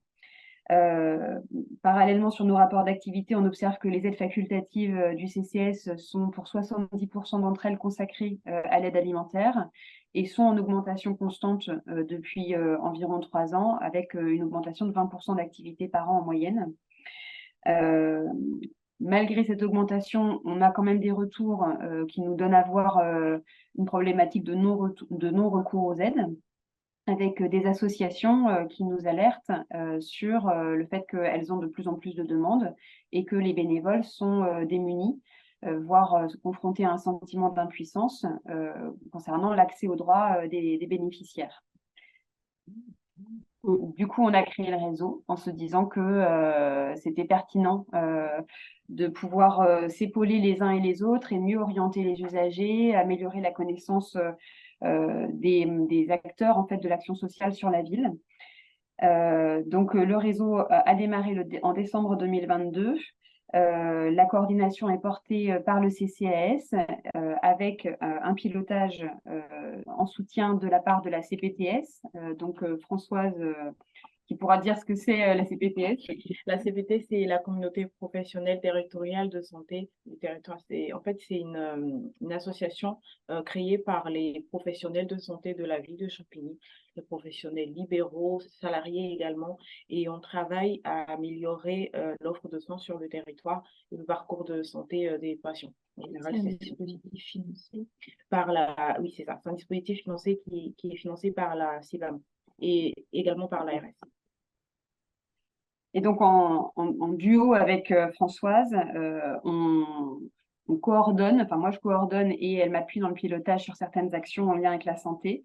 Donc, des acteurs locaux, il y a 19 membres actifs aujourd'hui, mais c'est un réseau qui tend à s'étendre. Des acteurs qui sont représentés par des associations dans le champ de la précarité alimentaire, soit nationales comme voilà, il y a les Restos du Cœur, il y a le Secours catholique, Secours populaire, Croix-Rouge, ou des associations plus locales. Il y a des acteurs de la santé, du social, de l'insertion, de la culture, de l'économie sociale et solidaire. Et donc, tous ces acteurs se réunissent en réunion plénière tous les 2 mois. Chaque réunion est toujours organisée avec une présentation faite par l'un des membres du réseau pour pouvoir favoriser l'interconnaissance, une présentation de sa structure. Et un deuxième temps qui est sur la construction d'un travail commun, en fait, sur les axes du réseau. Donc, voilà. Donc, on a effectivement, dès le début, co-défini avec les acteurs présents 3 axes du réseau. Ça s'est étoffé d'un 4e axe en fin d'année, mais en tout cas, on a commencé à travailler sur ces 3 axes. Donc, un premier qui était sur la coordination des acteurs. Et donc, au cours de l'année 2023, on a travaillé sur la création et l'amélioration d'outils d'orientation des publics entre les membres du réseau. On a créé aussi un outil de communication à l'attention des professionnels pour pouvoir bien identifier qui sont les membres du réseau et quand ont lieu les distributions, sur quels critères, à quels horaires, etc. On a travaillé en 2023 pour un aboutissement en 2024 sur des ateliers alimentation-nutrition, donc avec Françoise, et donc on en parlera en deuxième partie de la table ronde. Et puis, on a un axe sur la mobilisation, la consultation des usagers. Donc là, effectivement, on a travaillé plutôt sur l'organisation d'un forum dans un premier temps en lien avec la direction de la santé, donc un forum sur la nutrition dans lequel les membres du réseau auront un stand, en fait, pour sensibiliser à la précarité alimentaire et effectivement rencontrer le public sur cette thématique. Et puis, on a travaillé à répondre à l'appel à projet Mieux manger pour tous, même si on ne fait pas partie des territoires qui ont été sélectionnés. Voilà. Et donc, on a effectivement, au terme de cette année 2023, identifié des enjeux pour notre année 2024, donc maintenir la dynamique du réseau, avec un maintien de la participation de tous aux plénières, le maintien de la participation de tous également aux événements portés par le réseau, donc on pense au forum notamment. Bien continuer à se présenter les uns aux autres et à présenter nos actualités respectives. On a identifié un volet sur l'amélioration de l'accès aux droits et à l'aide alimentaire. Donc, via les outils qu'on a créés en 2023, continuer à améliorer l'orientation des publics, mais aussi aller vers le public davantage pour bien recueillir ses besoins et faciliter du coup l'accès aux différents services. Et puis, on est sur le développement d'initiatives avec l'organisation de réunions d'information et de formation à l'attention des bénévoles, la mise en œuvre d'ateliers nutrition à l'attention des usagers et un volet lutte contre l'exclusion sociale avec la culture. Voilà. Merci beaucoup. Peut-être je laisse la parole à Sergi avant de passer à l'échange. Corinne, je te laisse la parole. Oui, bonjour à tous. Alors, Cergy se situe dans le Val d'Oise, à une trentaine de kilomètres de Paris. C'est une ville avec une forte attraction économique, administrative, culturelle et étudiante. On a une population assez dense, puisqu'on a 68 348 habitants, une ville plutôt jeune. une personne sur deux est âgée de 0 à 29 ans, et également une population vieillissante. 12,3% de la population cergissoise est âgée de plus de 60 ans. En termes du territoire par rapport au territoire, on a un territoire qui est fortement concerné par la précarité alimentaire, puisqu'on a pu faire un diagnostic et il montre que 21% de sa population vit sous le seuil de pauvreté en 2020. Ces chiffres sont pratiquement doublés sur les quartiers politiques de la ville. On a 2 quartiers politiques de la ville sur Cergy. On a un allocataire sur 2 de la CAF qui est bénéficiaire des minima sociaux et 14,3% de la population qui est une famille monoparentale. Et enfin, on a 1142 familles qui sont bénéficiaires de l'épicerie sociale de façon quasi hebdomadaire. La question de la précarité alimentaire et de l'aide alimentaire, elle émane également d'une réflexion du CCAS qui a mis en évidence qu'il y avait la majeure partie des aides sociales facultatives qui étaient versées à destination de l'aide alimentaire sous forme de chèque d'accompagnement personnalisé. Donc, il était important de pouvoir réfléchir à cette question. Cergy, c'est une ville qui est très dynamique au niveau associatif. Alors, ça sera la slide juste après. On a 28 associations qui aujourd'hui font de l'aide alimentaire. C'est un recensement qui avait été fait en 2021. Sur ces 28 associations, on a vraiment des associations très variées. On a des chefs de file de l'aide alimentaire comme les Restos du Cœur, le Secours populaire, le Secours catholique, et on a des épiceries sociales. Et puis on a des associations qui sont plus des démarches individuelles et un peu de voisinage, un peu comme ce qu'on a pu entendre sur Bondy, où c'est de la solidarité qui se met en œuvre sur les territoires et essentiellement en raison de la Covid. Ce qui était intéressant, c'était de pouvoir montrer que sur ces 28 associations aujourd'hui qui font toujours de l'aide alimentaire sous différentes formes, que ce soit la distribution de paniers ou des marottes, comme le fait United qui est avec moi aujourd'hui au niveau de la formation, on a seulement 10 associations qui sont habilitées sur l'aide alimentaire. Et ce qui nous a amené aujourd'hui à coordonner ces acteurs, c'est que de ces 28 associations, forcément, il y a des besoins qui ont été cités tout à l'heure, que ce soit des besoins en termes de logistique, des locaux. Donc, c'est des demandes qui arrivaient au niveau de la ville. C'était des besoins aussi en matériel, que ce soit des véhicules, prêt de véhicules, mais c'était aussi des besoins en bénévoles.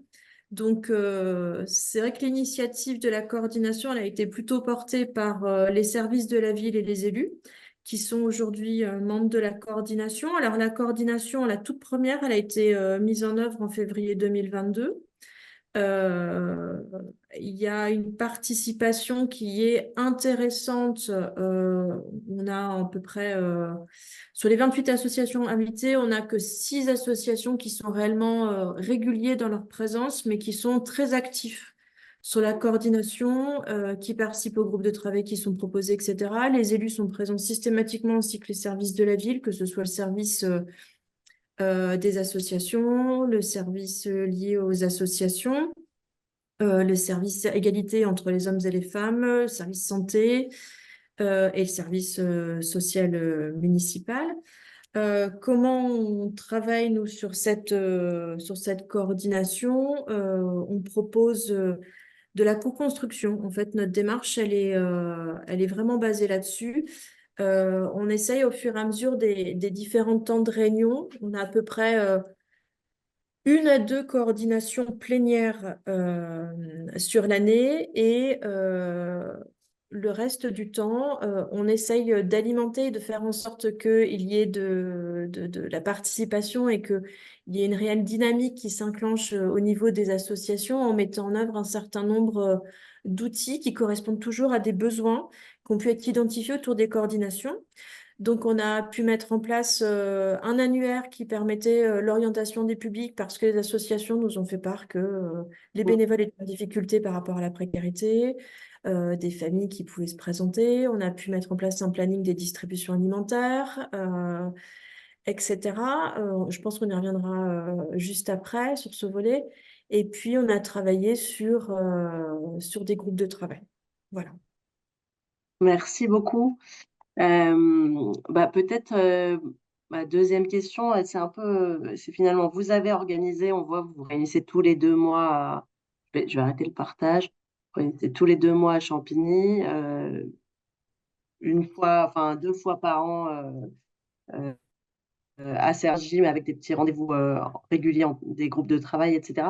Finalement, qu'est-ce que ça apporte aujourd'hui? Et puis, comment se renouveler? Voilà, ce serait un peu ça mes questions. Alors, la pratique, en fait, on essaie de la co-construire. Alors, c'est ça qui est intéressant. Nous, on évolue. Alors, moi, je suis pas très ancienne sur la coordination. Je suis là que depuis à peu près un an et demi. Les associations ne se connaissent pas du tout. Elles étaient complètement cloisonnées dans leur fonctionnement, dans leur organisation, même dans leur spécificité d'accueil des publics. Donc, on essaye de co-construire ensemble. Et finalement, cette dynamique de co-construction, elle amène à ce qu'il y ait une dynamique. Après, ce qui pourrait être intéressant, peut-être, c'est laisser la parole à Marois, qui du coup est vraiment l'association de terrain, qui va pouvoir peut-être vous en dire plus sur ce que ça peut apporter. Et bien sûr, au moment où je parle, ma machine à café s'éteint. Sinon, c'est pas drôle. Elle était éteinte depuis 1 heure, elle vient de s'éteindre. Du coup, voilà, je reprends la suite. Alors nous, je crois, c'était au bout de la deuxième réunion qu'on a pu faire avec les associations. On a proposé de faire nos réunions de coordination, en fin de compte, de les faire dans les structures de nos partenaires. L'idée, c'était de pouvoir aller voir et d'aller visiter un petit peu les structures, parce qu'en fait, on fait tous la même chose, mais c'est nos publics, en fin de compte, qui vont dans ces structures-là, et entre ce qu'ils nous disent et la réalité, etc., je pense on s'était dit que c'était plus intéressant d'y aller, de pouvoir faire une visite. Ça dépend. Soit on fait d'abord la visite des locaux et après on fait un peu une présentation de l'association qui nous accueille. Et après on fait une mise à jour sur nos associations, sur ce qui se passe, voilà, et sur nos grandes actions qui vont arriver dans l'année. Et je crois que si je peux me permettre, c'est le gros plus de la Cordo. C'est vraiment de pouvoir être à l'intérieur, en fait, compte de ces structures qui n'accueillent pas les assos, hein, elles accueillent que le public. Donc, nous, ça nous a vraiment permis, au-delà d'avoir une fiche explicative qui nous dit, voilà, il y a ça, ça, ça, on a fait Espérer 95, qui est une structure d'accueil de jour et de nuit. Et donc, c'était bien parce qu'on a pu voir tous les accès, la cantine, les douches, le réfectoire, etc. Et puis, on a pu parler aux travailleurs sociaux qui étaient sur place, parce qu'en plus, ce n'est pas les mêmes la journée et la nuit. Et après, la deuxième, on l'a faite dans une épicerie sociale, donc, qui est très, très, très, très, très, très, très présente sur la ville de Cergy, qui est le maillon. Et là, c'est pareil, on a vraiment fait une visite des lieux, on a vu les produits qu'ils proposaient, tous les projets qui étaient autour de l'alimentation pour les familles. Et du coup, comment voilà, chaque association pouvait, grâce au guide, orienter en fonction des visites le public. Voilà. Ok, donc un gros plus qui est vraiment de se connaître. Et finalement, vous n'auriez pas pu y aller sans le CCS? Alors, c'est depuis tout à l'heure, c'est ce que j'entends. Donc, du coup, moi, je représente une association. Ça fait 14 ans que je suis dedans. Donc, vraiment, on a essayé, nous, à notre niveau, en tant qu'asso, de pouvoir proposer des coordinations, entre guillemets, entre nous. Je ne sais plus qui l'avait dit. Je crois que c'était Pierre Fitt qui avait dit il y a cette... ah non, ça devait être Anita. Il y a cette... je sais pas, légende urbaine, si c'est un projet qui est porté par une ville, il y a forcément une récupération ou que sais-je, ou de vouloir regarder, alors que pas du tout. On s'est bien rendu compte, en tout cas nous pour Cergy, que c'était vraiment une analyse de pratique, une analyse aussi de pouvoir échanger des infos. Si on a trop de denrées, comment pouvoir les acheminer, etc. Vraiment, bah, là maintenant, on a de l'expérience, ça fait 2 ans. Si ça n'avait pas été porté par la ville, je pense qu'on n'aurait pas pu continuer, enfin avoir une continuité. C'est trop lourd à porter pour une asso, en fin de compte, de Ouais. pouvoir renvoyer le planning à jour, pouvoir recenser un peu les besoins, les fermetures, etc. Parce qu'il y a des fermetures qui sont annuelles de certaines Mm. assos dont on n'a pas connaissance en tant qu'association et que ça va être directement géré par le CCAS, ou en tout cas la ville va avoir une information bien en amont. Et donc c'est bien, moi je trouve que ça structure, ça met un cadre, tout en D'accord. étant totalement libre. Hein. On fait ce qu'on veut comme on peut, mais ça met quand même un cadre. Merci. Est-ce que, du coup, l'équipe de Champigny, vous souhaitez réagir à cette question? Qu'est-ce que ça apporte? Est-ce que vous avez fait des visites d'ailleurs ou pas? Je trouve que en fait, ça apporte beaucoup dans le sens où sur comment motiver, justement, garder motivé le réseau de précarité alimentaire et les associations en fait qui font partie du réseau. Je trouve que la réunion plénière qu'on fait, ça permet de créer du lien, de pouvoir présenter justement, que chacune des associations puisse se présenter ce qu'elle fait.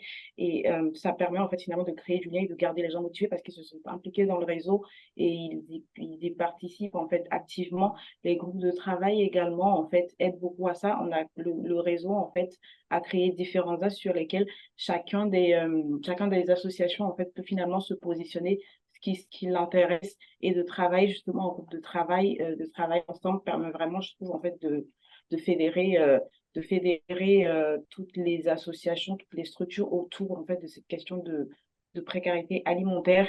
Et je trouve que d'intégrer finalement les enjeux de santé, en fait, dans cette question-là est super importante parce que ça permet vraiment de remettre le bien manger autour, enfin, en fait, dans la précarité alimentaire, c'est-à-dire que les personnes qui finalement ont besoin, en fait, de cette aide-là, de pouvoir dire que, OK, on met à leur disposition des denrées, mais des denrées de qualité, en fait, remettre vraiment le bien manger au cœur du travail, en fait, des associations, de se dire que on permet à ces personnes-là, justement, d'avoir accès à des denrées mais de valoriser aussi le mieux manger, c'est important.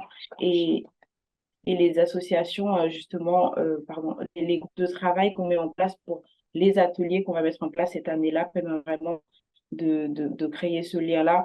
On a fait des groupes de travail, on a travaillé avec les associations, les ateliers en fait sont construits avec eux. On aura un premier atelier justement le lundi prochain et cet atelier est à destination des bénéficiaires de ces associations-là où ils pourront échanger justement sur leurs besoins aussi parce qu'on voulait en fait que cet atelier-là soit quand même ouvert, laisser en fait la place aux bénéficiaires de pouvoir échanger sur leurs besoins. Donc finalement, ce sera un atelier qui sera à destination des familles avec un médecin qui a un DI en nutrition de santé qui va parler de la nutrition en général, de la santé en général, des besoins en fait en aliments dont a besoin les enfants et tout ça, dont a besoin une famille en fait. Et en deuxième partie, justement, on aura un temps où on va travailler avec eux sur la composition de repas équilibrés, sur les questions d'obésité chez les enfants. Et je trouve que toutes les associations, au final, se sont impliquées parce que cet atelier-là, on l'a construit ensemble. On aura également d'autres ateliers avec justement la participation d'une diététicienne, justement, où on aura des temps de préparation avec les familles. Donc, ça va aussi aider surtout pour les familles qui n'ont pas qui n'ont pas de cuisine, d'aider en fait à mieux mieux appréhender en fait et mieux transformer les aliments qu'ils récupèrent au sein des associations. Et je trouve que le forum nutrition pour lequel on participe justement cette année et aussi dans la continuité de ça parce qu'on a un forum nutrition cette année sur la ville, le réseau de précarité alimentaire y participe. Donc on a un stand au forum avec la présence justement d'une diététicienne où elle a des fiches repas en fait ont été préparées. C'est des fiches repas qui ont été préparées avec ce qui est récupéré dans les associations. Donc, elle s'en est inspirée pour faire des fiches repas aux personnes. Et il y a également justement un focus sur comment cuisiner, par exemple, avec un micro-ondes ou comment faire des rapides pour ceux qui sont qui n'ont pas en fait, qui n'ont pas accès à une cuisine et tout ça. Donc je pense que toutes ces actions-là en fait qu'on met en place et qui est vraiment concret dans le réseau permet vraiment de fédérer toutes les associations et ils se rendent compte, enfin de leur permettre de se rendre compte en fait de l'importance du réseau et ça apporte en fait ouais, je sais pas, ça Merci. apporte en fait une adhésion au travail qui est fait, quoi, une adhésion Ouais. forte en tout cas des associations. Et parce que du coup, en fait, vous mettez aussi à disposition des pros. Enfin, c'est un vrai service aussi que vous proposez aux assos en disant on peut vous envoyer un médecin, une diététicienne, et ça, c'est un peu la force du CPTS, j'imagine.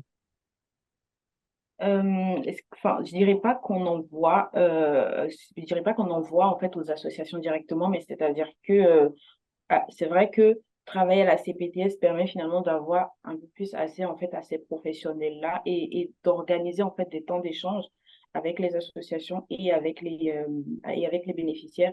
Et on est bien conscient que justement tous les bénéficiaires ne seront pas justement à ces associations-là. Ça ne va pas suffire. Donc, ce qu'on essaie aussi de faire, c'est ce qu'on va mettre en place là justement, c'est les médecins ne pourront pas se déplacer, mais en fait, avec les médecins, on va créer justement des fiches réflexes, si je peux le dire ainsi, avec des tips en fait pour les associations à afficher dans les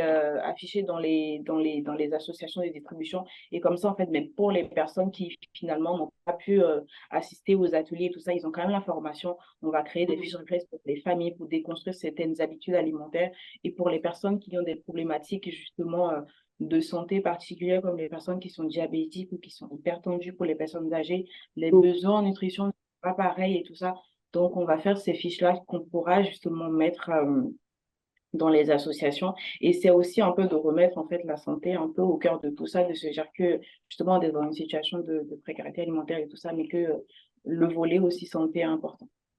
En fait, pour compléter aussi ce que dit Françoise, c'est l'impression qu'on a au niveau du réseau, c'est de se dire que chacun, en fait, est une pièce du puzzle et qu'il s'agit dans la coordination de faire qu'on arrive à identifier où se situent un peu nos pièces du puzzle et comment elles peuvent s'associer, en fait. Hein. Donc, c'est vraiment ça, et c'est de se dire que ce que nous, on perçoit en tant que professionnels, c'est la plus-value qu'ont les bénévoles dans le lien avec les bénéficiaires.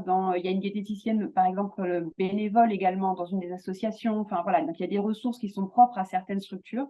Et les bénévoles, en tant que membres de l'association, eux, identifient des personnes ressources vers qui ils peuvent soit orienter, ou en tout cas appeler en disant, voilà, j'ai telle situation mais transmise. Est-ce que c'est une bonne orientation orienté vers le CCS ou vers le service social départemental, etc. Ça crée en fait une complémentarité qui était déjà à l'œuvre avant, mais qui est accentuée. Et ce que j'ai pas dit, effectivement, en amont, pour être plus précis sur ce que j'ai présenté sur la création du réseau, où je disais que ça s'était appuyé sur un travail partenarial déjà présent du CCAS. On avait en fait, avec les associations, les grosses associations présentes sur la ville, établi une charte d'engagement réciproque. Et donc, on avait défini dans cette charte d'engagement réciproque des engagements des associations sur l'accueil du public, le respect des règles en termes de chaîne du froid, des déchets, etc. Enfin, et l'engagement de la ville à venir en soutien en fait des associations sur la formation des bénévoles, sur justement ces questions d'accès aux droits, etc. Et cette charte en fait était un préalable en fait où finalement, on mettait en exergue cette complémentarité qui est à l'œuvre dans le C'était cadre. un peu le début, les bases du travail en commun, quoi. Exactement.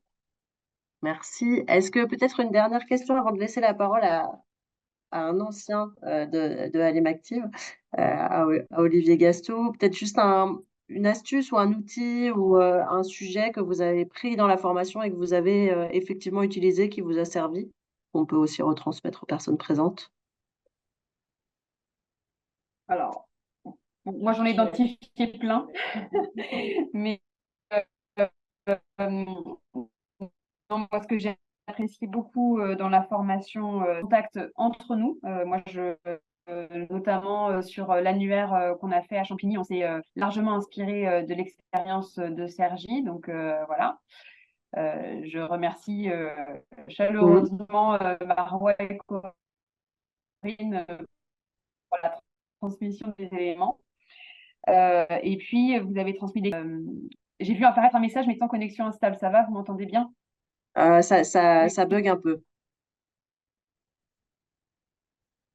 Ça a coupé. Donc, je disais, voilà, j'ai apprécié les contacts, notamment sur la formation miroir que proposent certains acteurs que vous nous avez fait connaître, sur la question de l'organisation de l'approvisionnement aussi des associations avec Centre, et puis la sensibilisation sur la consultation et l'association des usagers que j'avais trouvé aussi très intéressante. Merci. Est-ce que côté Sergio, il y a un outil, une astuce ou... Oui, je laisserai peut-être Marois donner son avis, mais rapidement, moi, le premier sujet, c'était le diagnostic sur la précarité qui me paraissait primordial pour pouvoir s'assurer que aujourd'hui, l'offre alimentaire, elle était bien adaptée aux besoins des Cergissois. Et puis, rappeler effectivement ce que disait Amélie, replacer le bénéficiaire au centre aussi de la question de l'aide alimentaire. C'est vrai que on a Enfin, moi, j'avais plutôt tendance à réfléchir organisation structurelle, etc., des associations, et je m'étais pas recentrée au niveau des bénéficiaires, et c'est quelque chose que j'ai beaucoup plus en tête maintenant quand je réfléchis coordination. Voilà, j'ai les deux aspects aujourd'hui, et ça m'a ouvert l'esprit, même sur l'aspect de la santé, etc. Voilà, j'ai un peu plus, je me sens un peu plus armée sur les aspects de la coordination. Tu vois qu'il est 11h35. Peut-être Olivier, te présenter et puis nous dire un peu comment ça se passe à Montreuil, qui était un peu un exemple souvent cité en matière de coordination en Île-de-France. Bonjour tout le monde. Donc du coup, moi je suis Olivier Gassou, donc je suis chargé de mission relations partenariales à la direction des solidarités et du CCAS de Montreuil. Et je suis en charge notamment et entre autres de la coordination des acteurs sociaux et de l'aide alimentaire de Montreuil. Je sais pas si... Voilà, super. Du coup, la coordination, elle existe depuis septembre 2020 à la sortie du Covid. Elle regroupe, je sais pas si tu peux passer l'autre slide. Ouais, bien sûr. Merci, voilà. Elle regroupe du coup des membres permanents, à la fois donc les acteurs de l'aide alimentaire sur Montreuil avec les grosses têtes de réseau, mais aussi les acteurs sociaux avec les services du CCAS, le centre social de Montreuil, la direction de la santé, le service social départemental, et depuis ça a évolué, et également du coup les conseillères sociales d'Est Ensemble Habitat.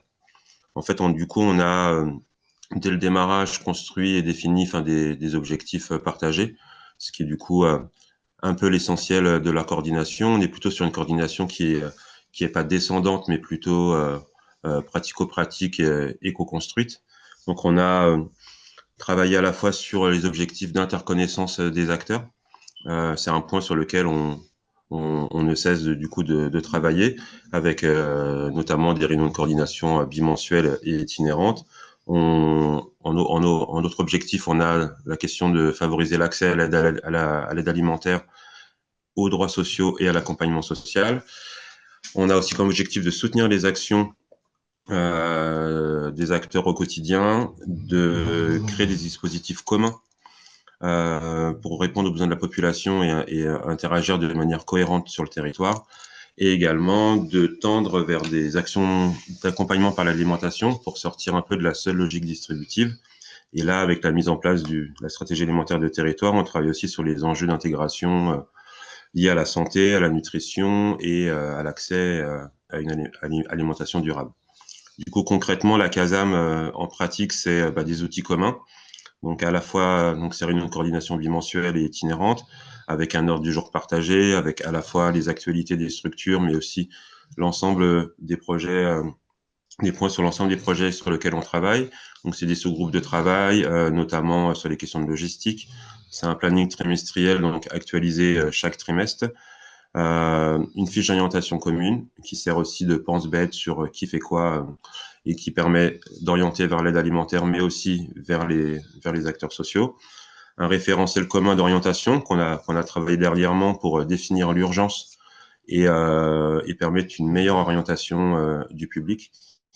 Des sessions de formation qu'on travaille notamment avec ACF et la santé et un groupe WhatsApp pour communiquer rapidement.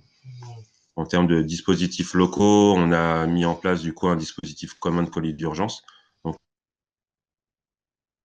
partie entre les structures, donc 6 jours sur 7, ce qui nous permet... C'est bon? Ça, Ok. ça a un Et, petit peu coupé quand tu parlais du sur le colis. dispositif commun, ouais.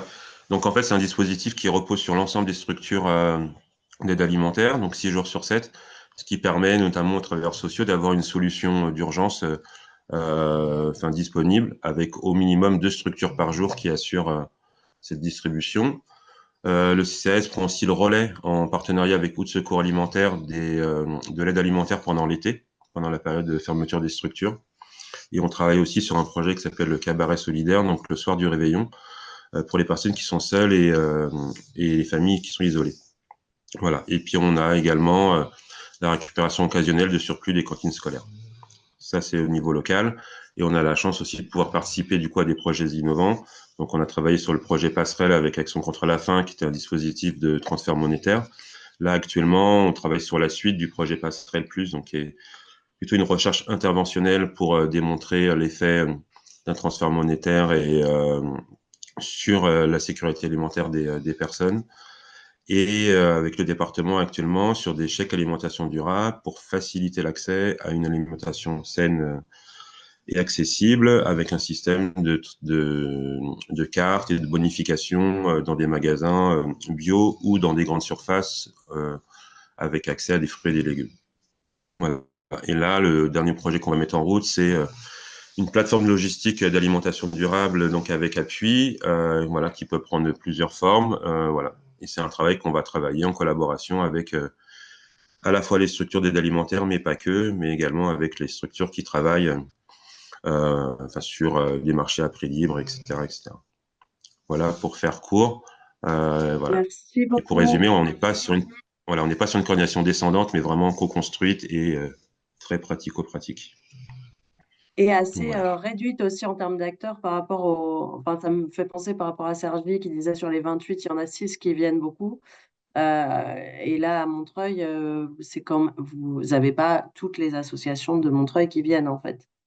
Bon, on a toutes les associations qui interviennent sur l'aide alimentaire, en tout cas qui sont habilitées. Après, on n'a pas fait le choix de l'ouvrir aux structures sur les marchés à prix libre, etc. Par contre, on a à la fois les responsables, les travailleurs sociaux et les bénévoles, donc ils se réunissent tous, et voilà, pour pouvoir Donc, permettre un vrai échange, quoi. merci. Voilà. Il y a une question pour Olivier. Comment se fait la récupération des surplus de cantine? Ah bah ça, c'est en lien du coup avec le service, du coup de restauration collective qui est municipal. Et en fait, on communique en fonction. Ça communique soit par WhatsApp, soit directement par téléphone. Et on s'est organisé, parce qu'on ne pourrait pas tout récupérer, on s'est organisé par quartier, où chaque structure travaille avec certaines écoles, via le WhatsApp ou directement entre les structures. Et on s'est organisé, on a fait une répartition des écoles par structure. Et après, c'est en fonction s'il y a un mouvement de grève, une sortie scolaire qui n'était pas prévue, etc., etc. Après, on n'a pas vocation à récupérer la totalité des surplus de cantine. Et l'idée, c'est plutôt d'éviter d'arriver à avoir des surplus pour pouvoir avoir moins de gâchis sur la ville. Merci et merci beaucoup à tous nos intervenants et intervenantes. Donc nous, c'est un travail en transversalité interdirection au sein de la ville qui a donné lieu à une présentation du travail du CCS sur la précarité et qui a fait écho en fait avec des actions portées par la Maison des Arts Plastiques sur l'amélioration de l'estime de soi, la socialisation que peut proposer la Maison des Arts Plastiques auprès de publics exclus. Ils ont eu cette expérience auprès notamment de publics bénéficiaires du RSA dans le cadre de l'insertion professionnelle. et ils souhaitaient pouvoir le proposer plus largement à des publics qui ne vont pas vers les structures municipales culturelles parce que méconnaissance ou parce que méconnaissance y compris des dispositifs financiers qui permettent d'accéder à ces donc voilà, c'était dans cette perspective-là qu'il y a eu un rapprochement entre la culture et le réseau. Et ça venait Merci. aussi, juste aussi en complément, ça venait aussi en réponse à notamment une des structures, le Secours catholique, qui avait fait remonter le fait que eux, dans leur accompagnement auprès des bénéficiaires, ils avaient ces questions-là, en fait, de pouvoir élargir l'horizon. Ça coupe pas mal, mais je pense qu'on a compris l'idée qui était, voilà, aussi d'apporter une ouverture aux personnes et autre chose, que, la question, du besoin, alimentation. Bah, concernant le cabaret, en fait, c'est un événement qui existe, enfin, qui s'appelait avant le banquet solidaire, qui était un événement ouvert à tous via des orientations par les structures locales, centres sociaux et autres. Et nous, on a souhaité en fait redonner du sens à cet événement, en fait, en proposant un dîner-spectacle donc réservé aux personnes isolées via l'orientation par les structures de la coordination. Voilà, ce qui permet du coup d'impliquer l'ensemble des structures dans des projets concrets. Et donc on a divisé cet événement en deux parties, avec ce cabaret solidaire dîner-spectacle réservé pour les personnes orientées par la coordination, avec une deuxième partie plutôt bal du Nouvel An, ouvert à toutes et tous, où tout le monde se mélange après et danse et fait la fête ensemble. Voilà. Merci. Eh ben, merci beaucoup à toutes et toutes. Est-ce que, peut-être il y a des réactions, je pense, sur cette table ronde, mais peut-être plus largement sur la formation Alimaktive? Il nous reste encore, peut-être, 10 minutes d'échange. Je pense notamment peut-être aux membres du comité de pilotage qui sont là. Laurence Perrin Oui, bonjour à de tous. Merci l'ARS. pour tous ces témoignages. Vous m'entendez bien? Oui, tout à fait. Allez, j'y vais. Moi, évidemment, j'ai des questions parce que ça fait depuis la création d'Alimactive que des objectifs principaux, c'est d'intégrer les acteurs de santé. Alors, on connaît tous les difficultés. La volonté dans la création d'Alimactive, c'était d'aller au-delà d'une coordination de l'aide alimentaire et bien d'être élargi au plus large, sachant que la lutte contre la précarité alimentaire, plus on fait le lien entre les différents secteurs, l'interconnaissance, etc., plus on a un impact sur les comportements, mais aussi les prévalences de maladies, etc. Et donc, c'est le lien avec les acteurs de santé, avec les restaurations collectives, peut-être pas uniquement avec les excédents, mais aussi avec comment promouvoir le fait que les enfants soient à la cantine, le lien avec l'agriculture urbaine. Vous voyez, ce genre de choses-là. Donc, c'était pour avoir un petit peu votre retour sur les freins et les leviers que vous avez rencontrés pour associer ces partenaires. J'ai entendu de mémoire, je ne sais plus si c'est Évry ou Champigny qui travaille avec la CPTS. Enfin voilà, c'est ce genre de retour que j'aurais aimé avoir sur ce qui a été facilitant ou freinant. Ouais, peut-être Champigny, du coup, sur la CPTS. Il y a aussi Et juste dans peut-être les juste une chose, est-ce que vous avez pris contact avec les référents des délégations départementales ARS, par exemple, pour ce volet-là, pour faciliter aussi la mise en relation?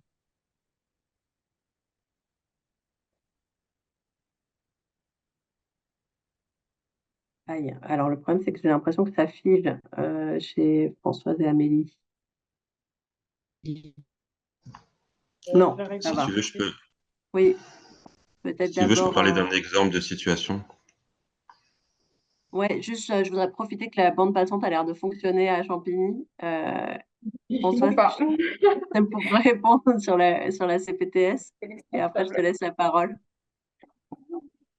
D'accord. Concernant Champigny, le travail en fait avec le CCAS, c'est parti de parce qu'en fait la CPTS de Champigny travaille quand même étroitement avec la direction de la santé et donc tout ça est lié parce que la direction de la santé est quand même liée à la mairie et au CCAS. Donc en fait ce travail-là est parti puisqu'on a la CPTS en fait a participé à la présentation du réseau, parce que faisait partie en fait du réseau, étant donné que la CPTS fait également, on organise également en fait des actions de prévention sur la ville, et dans ce sens-là, en fait, on fait partie des réseaux de prévention de la ville, et donc on a participé justement à l'une des présentations du réseau. On a intégré le réseau de précarité alimentaire en tant qu'association en fait au départ, et on assistait justement à ces réunions du réseau-là. Et c'est de cette intégration au réseau-là en fait qui est partie la coordination en fait avec le CCAS, parce que justement on est arrivé sur la formation, et la formation animative pardon, qui justement avait été proposée, et la question est partie d'un binôme en fait, justement pour la formation il fallait justement un binôme qui soit complémentaire et pas forcément justement deux membres du CCAS. Donc je pense que la question elle est venue en fait naturellement, de se dire que finalement on travaillerait. Je pense que la santé était quand même un enjeu important aussi, du réseau de précarité alimentaire, étant donné que la CPTS, on a un acteur justement de santé sur le territoire, qu'on travaille en partenariat avec la direction de la santé, et qu'on fait partie quand même des réseaux de prévention pardon, de la ville. Cette question-là en fait est arrivée, et du coup, et le CCAS, pardon. Oui, voilà. Je laisserai également justement le CCAS compléter cette partie. Je vais transmettre la parole à la directrice du CCAS. Bonjour, juste quelques secondes. Effectivement, il y a un contrat local de santé à Champigny. Le CCAS est partie prenante de cette coordination déjà, et le CCAS est adhérent à la CPTS. Nous sommes membres du collège médico-social, y compris puisque nous avons par ailleurs des structures telles qu'un EHPAD, des résidences autonomes. Mais en tout cas, le CCAS est membre aussi en fait de la CPTS. Donc, mais un portage local par la ville avec les directions santé et directions CCAS, et le CCAS membre de la CPTS. Donc tout ça faisait qu'il y avait une évidence à ce que santé et social soient associés. Voilà. Merci. Et c'était le cas aussi, juste dans les formations animatives, c'était le cas aussi à Pierrefitte, c'était le cas aussi à Évry, où il y avait, et c'est souvent en lien avec les CLS, mais pas tellement avec les DD-ARS, pour répondre, Laurence, à la question. Et Olivier, tu souhaitais intervenir sur la santé, et toi, tu avais assisté à la formation en binôme avec le service santé, comme Saint-Denis Oui, d'ailleurs. voilà. Et donc, du coup, donc, au sein de la coordination, donc, on a la présence de la direction de la santé, à la fois par le service d'hygiène communal et de santé, mais aussi avec les nutritionnistes. Et alors, ça se traduit sur des actions qu'il faut qu'on développe de plus en plus. Mais par exemple, l'exemple au mois d'août, quand on assure le relais des structures d'aide alimentaire dans le cadre des distributions, pour sortir de la seule logique distributive, on a à la fois du coup la présence des assistants sociaux du service social départemental, mais aussi de la santé. Et là, cette année, on va travailler sur différentes interventions, que ce soit en termes d'accès aux droits, de dépistage diabète ou autre quoi. Voilà. On aurait aimé aussi avoir le bus dentaire du département, mais il y a les JO, donc du coup, on l'aura pas cette année.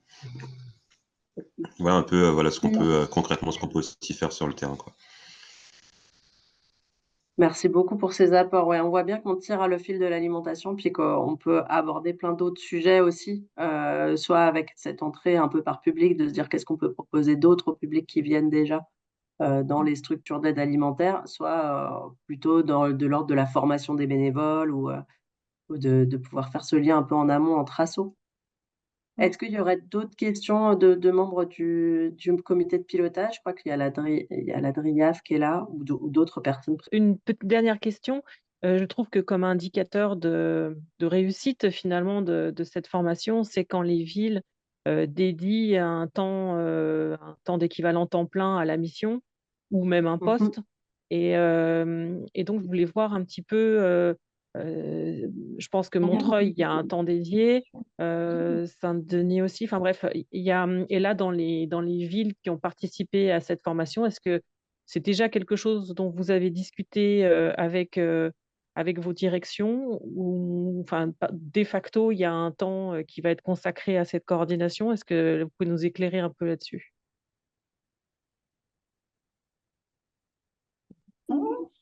Ouais, n'hésitez pas non plus, hein, Anita, Cindy. à réagir. Corinne, ah oui, Corinne, Oui. vas-y.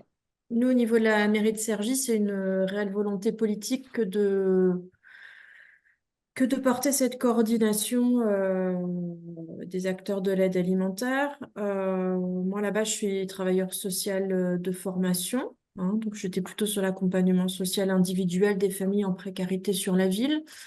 Et mon poste a évolué sur à peu près la moitié d'un temps plein sur la coordo.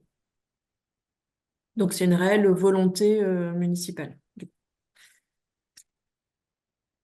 Ouais, donc il y a un mi-temps à Cergy. Je crois qu'il y a un peu moins à Montreuil. Tu disais, Olivier, que maintenant tu passes quand même plus un mi-temps. Bah, si en fait, plus ça va, plus ça va, plus j'y consacre du temps par rapport à les autres projets. Mais c'est vrai que je suis pas dédié spécifiquement à la précarité alimentaire, mais au vu de tous les sujets et tous les projets qu'on mène, enfin, j'ai au moins la moitié de mon temps consacré à ça, quoi. Ouais. Oui, avec aussi tout le suivi des projets avec ACF, etc. Ça peut être. Est-ce que d'autres souhaitent réagir côté, je sais pas, Pierrefitte, Villiers-le-Bel, Champigny? Oui, Alors, sur Villiers-le-Bel, pardon. Sur Villiers-le-Bel, j'allais dire dans un premier temps, avant de vous entendre, oui, la municipalité est partie prenante puisqu'elle m'a permis de dégager du temps, mais en même temps, dans ma vie de tous les jours, j'ai pas de temps, j'ai pas plus de temps consacré à cette thématique-là. C'est en plus des missions. C'est en plus des missions qu'on a déjà. Ouais. Oui, je Donc, ça- compléterais dans le même sens pour Champigny-sur-Marne, c'est-à-dire que évidemment, c'est une priorité locale.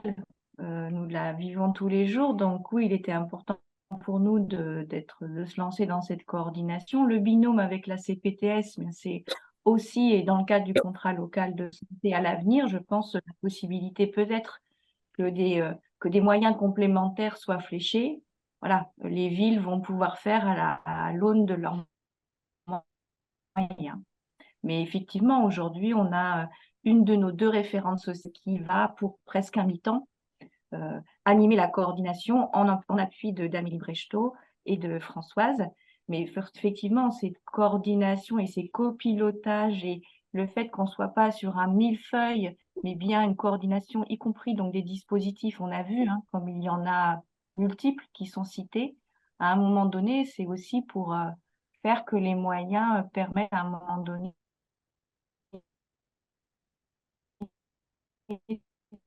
de compléter le financement dont on a absolument besoin au plan local dès lors qu'on est sur des dispositifs également d'appel à projet. Voilà. Donc dans cette logique-là, derrière, il y a un enjeu d'ingénierie sociale et quels sont les moyens pour cela? Effectivement, je pense que c'est une vraie question. Merci. Merci beaucoup. Je crois qu'on s'achemine vers la conclusion. Je voulais juste vous partager une dernière diapo avec la suite. Qu'est-ce qui va se passer pour Alimactive? A priori, on essaye en fait de faire. Alors, je crois que je suis encore pas dans le bon mode. Voilà, on essaye en fait de poursuivre parce qu'on sent qu'il y a un besoin, parce qu'on a eu 24 candidatures, donc ça en fait quand même 16 refusées par rapport à, l'année dernière. En même temps, c'est pas toujours évident de trouver des cofinancements qui nous permettent d'avancer, mais en ce moment, on est en relation avec la région et avec la métropole du Grand Paris, donc on a bon espoir, et toujours avec l'ARS, donc on a bon espoir de pouvoir reproposer une promo numéro 4. On est aussi en discussion avec la chaire UNESCO pour un potentiel développement en Occitanie. Donc, ça, on trouverait aussi que ce serait intéressant de le faire à une échelle régionale parce qu'on connaît de plus en plus de terrain et ça facilite quand même les liens. Et on voulait vous annoncer quand même ce MOOC, donc qui est du coup une formation en ligne qui sera évidemment pas une recherche-action, pas une formation-action en présentiel, etc., mais qui va quand même permettre de donner une base commune, accessible gratuitement en janvier 2025 pour tous les acteurs qui travaillent sur ces sujets-là. Donc, c'est produit par le CNFPT, ce sera sur FunMOOC. Et nous, on a été, mais pas mal d'acteurs du réseau, en fait, ont été sollicités pour intervenir dans le cadre de ce MOOC. Et donc, l'ANSA interviendra dans le cadre du MOOC. Et on les a rencontrés la semaine dernière. pour essayer de dire est-ce qu'il ne peut pas y avoir aussi une déclinaison en Île-de-France sous forme de webinaires qui viennent parler de sujets spécifiques à l'Île-de-France, notamment le sujet des publics hébergés à l'hôtel, qui est quand même très, très présent en Île-de-France, ou d'autres sujets logistiques qui vont avoir une résonance particulière dans cette région. Voilà un petit peu pour la suite. Et puis, il y aura bien sûr aussi une évaluation à 6 mois. On retournera voir nos 8 territoires pour savoir ce qu'il en est et ce qui a pu être mis en place. Voilà, je crois que j'arrive au bout. Il est midi. Je voulais tous et toutes vous remercier pour votre participation. C'est vrai qu'en présentiel, on peut faire un peu plus de liens qu'en ligne. Néanmoins, je pense qu'on a donné à voir vraiment un peu toute la richesse de ce collectif. Nous, on a toujours beaucoup de plaisir à animer ces formations, à rencontrer tous ces territoires et à voir finalement ce qui se met en œuvre et qui sont souvent des choses qui se mettent en œuvre dans la durée. Ça peut commencer un peu pour par une fiche action, un annuaire, des premiers contacts, et puis on voit que ça peut donner quand même des projets de grande ampleur et durables. Donc voilà, je vous remercie, merci à tous et toutes pour nous avoir écoutés, et puis à bientôt pour la suite du réseau Alimactive.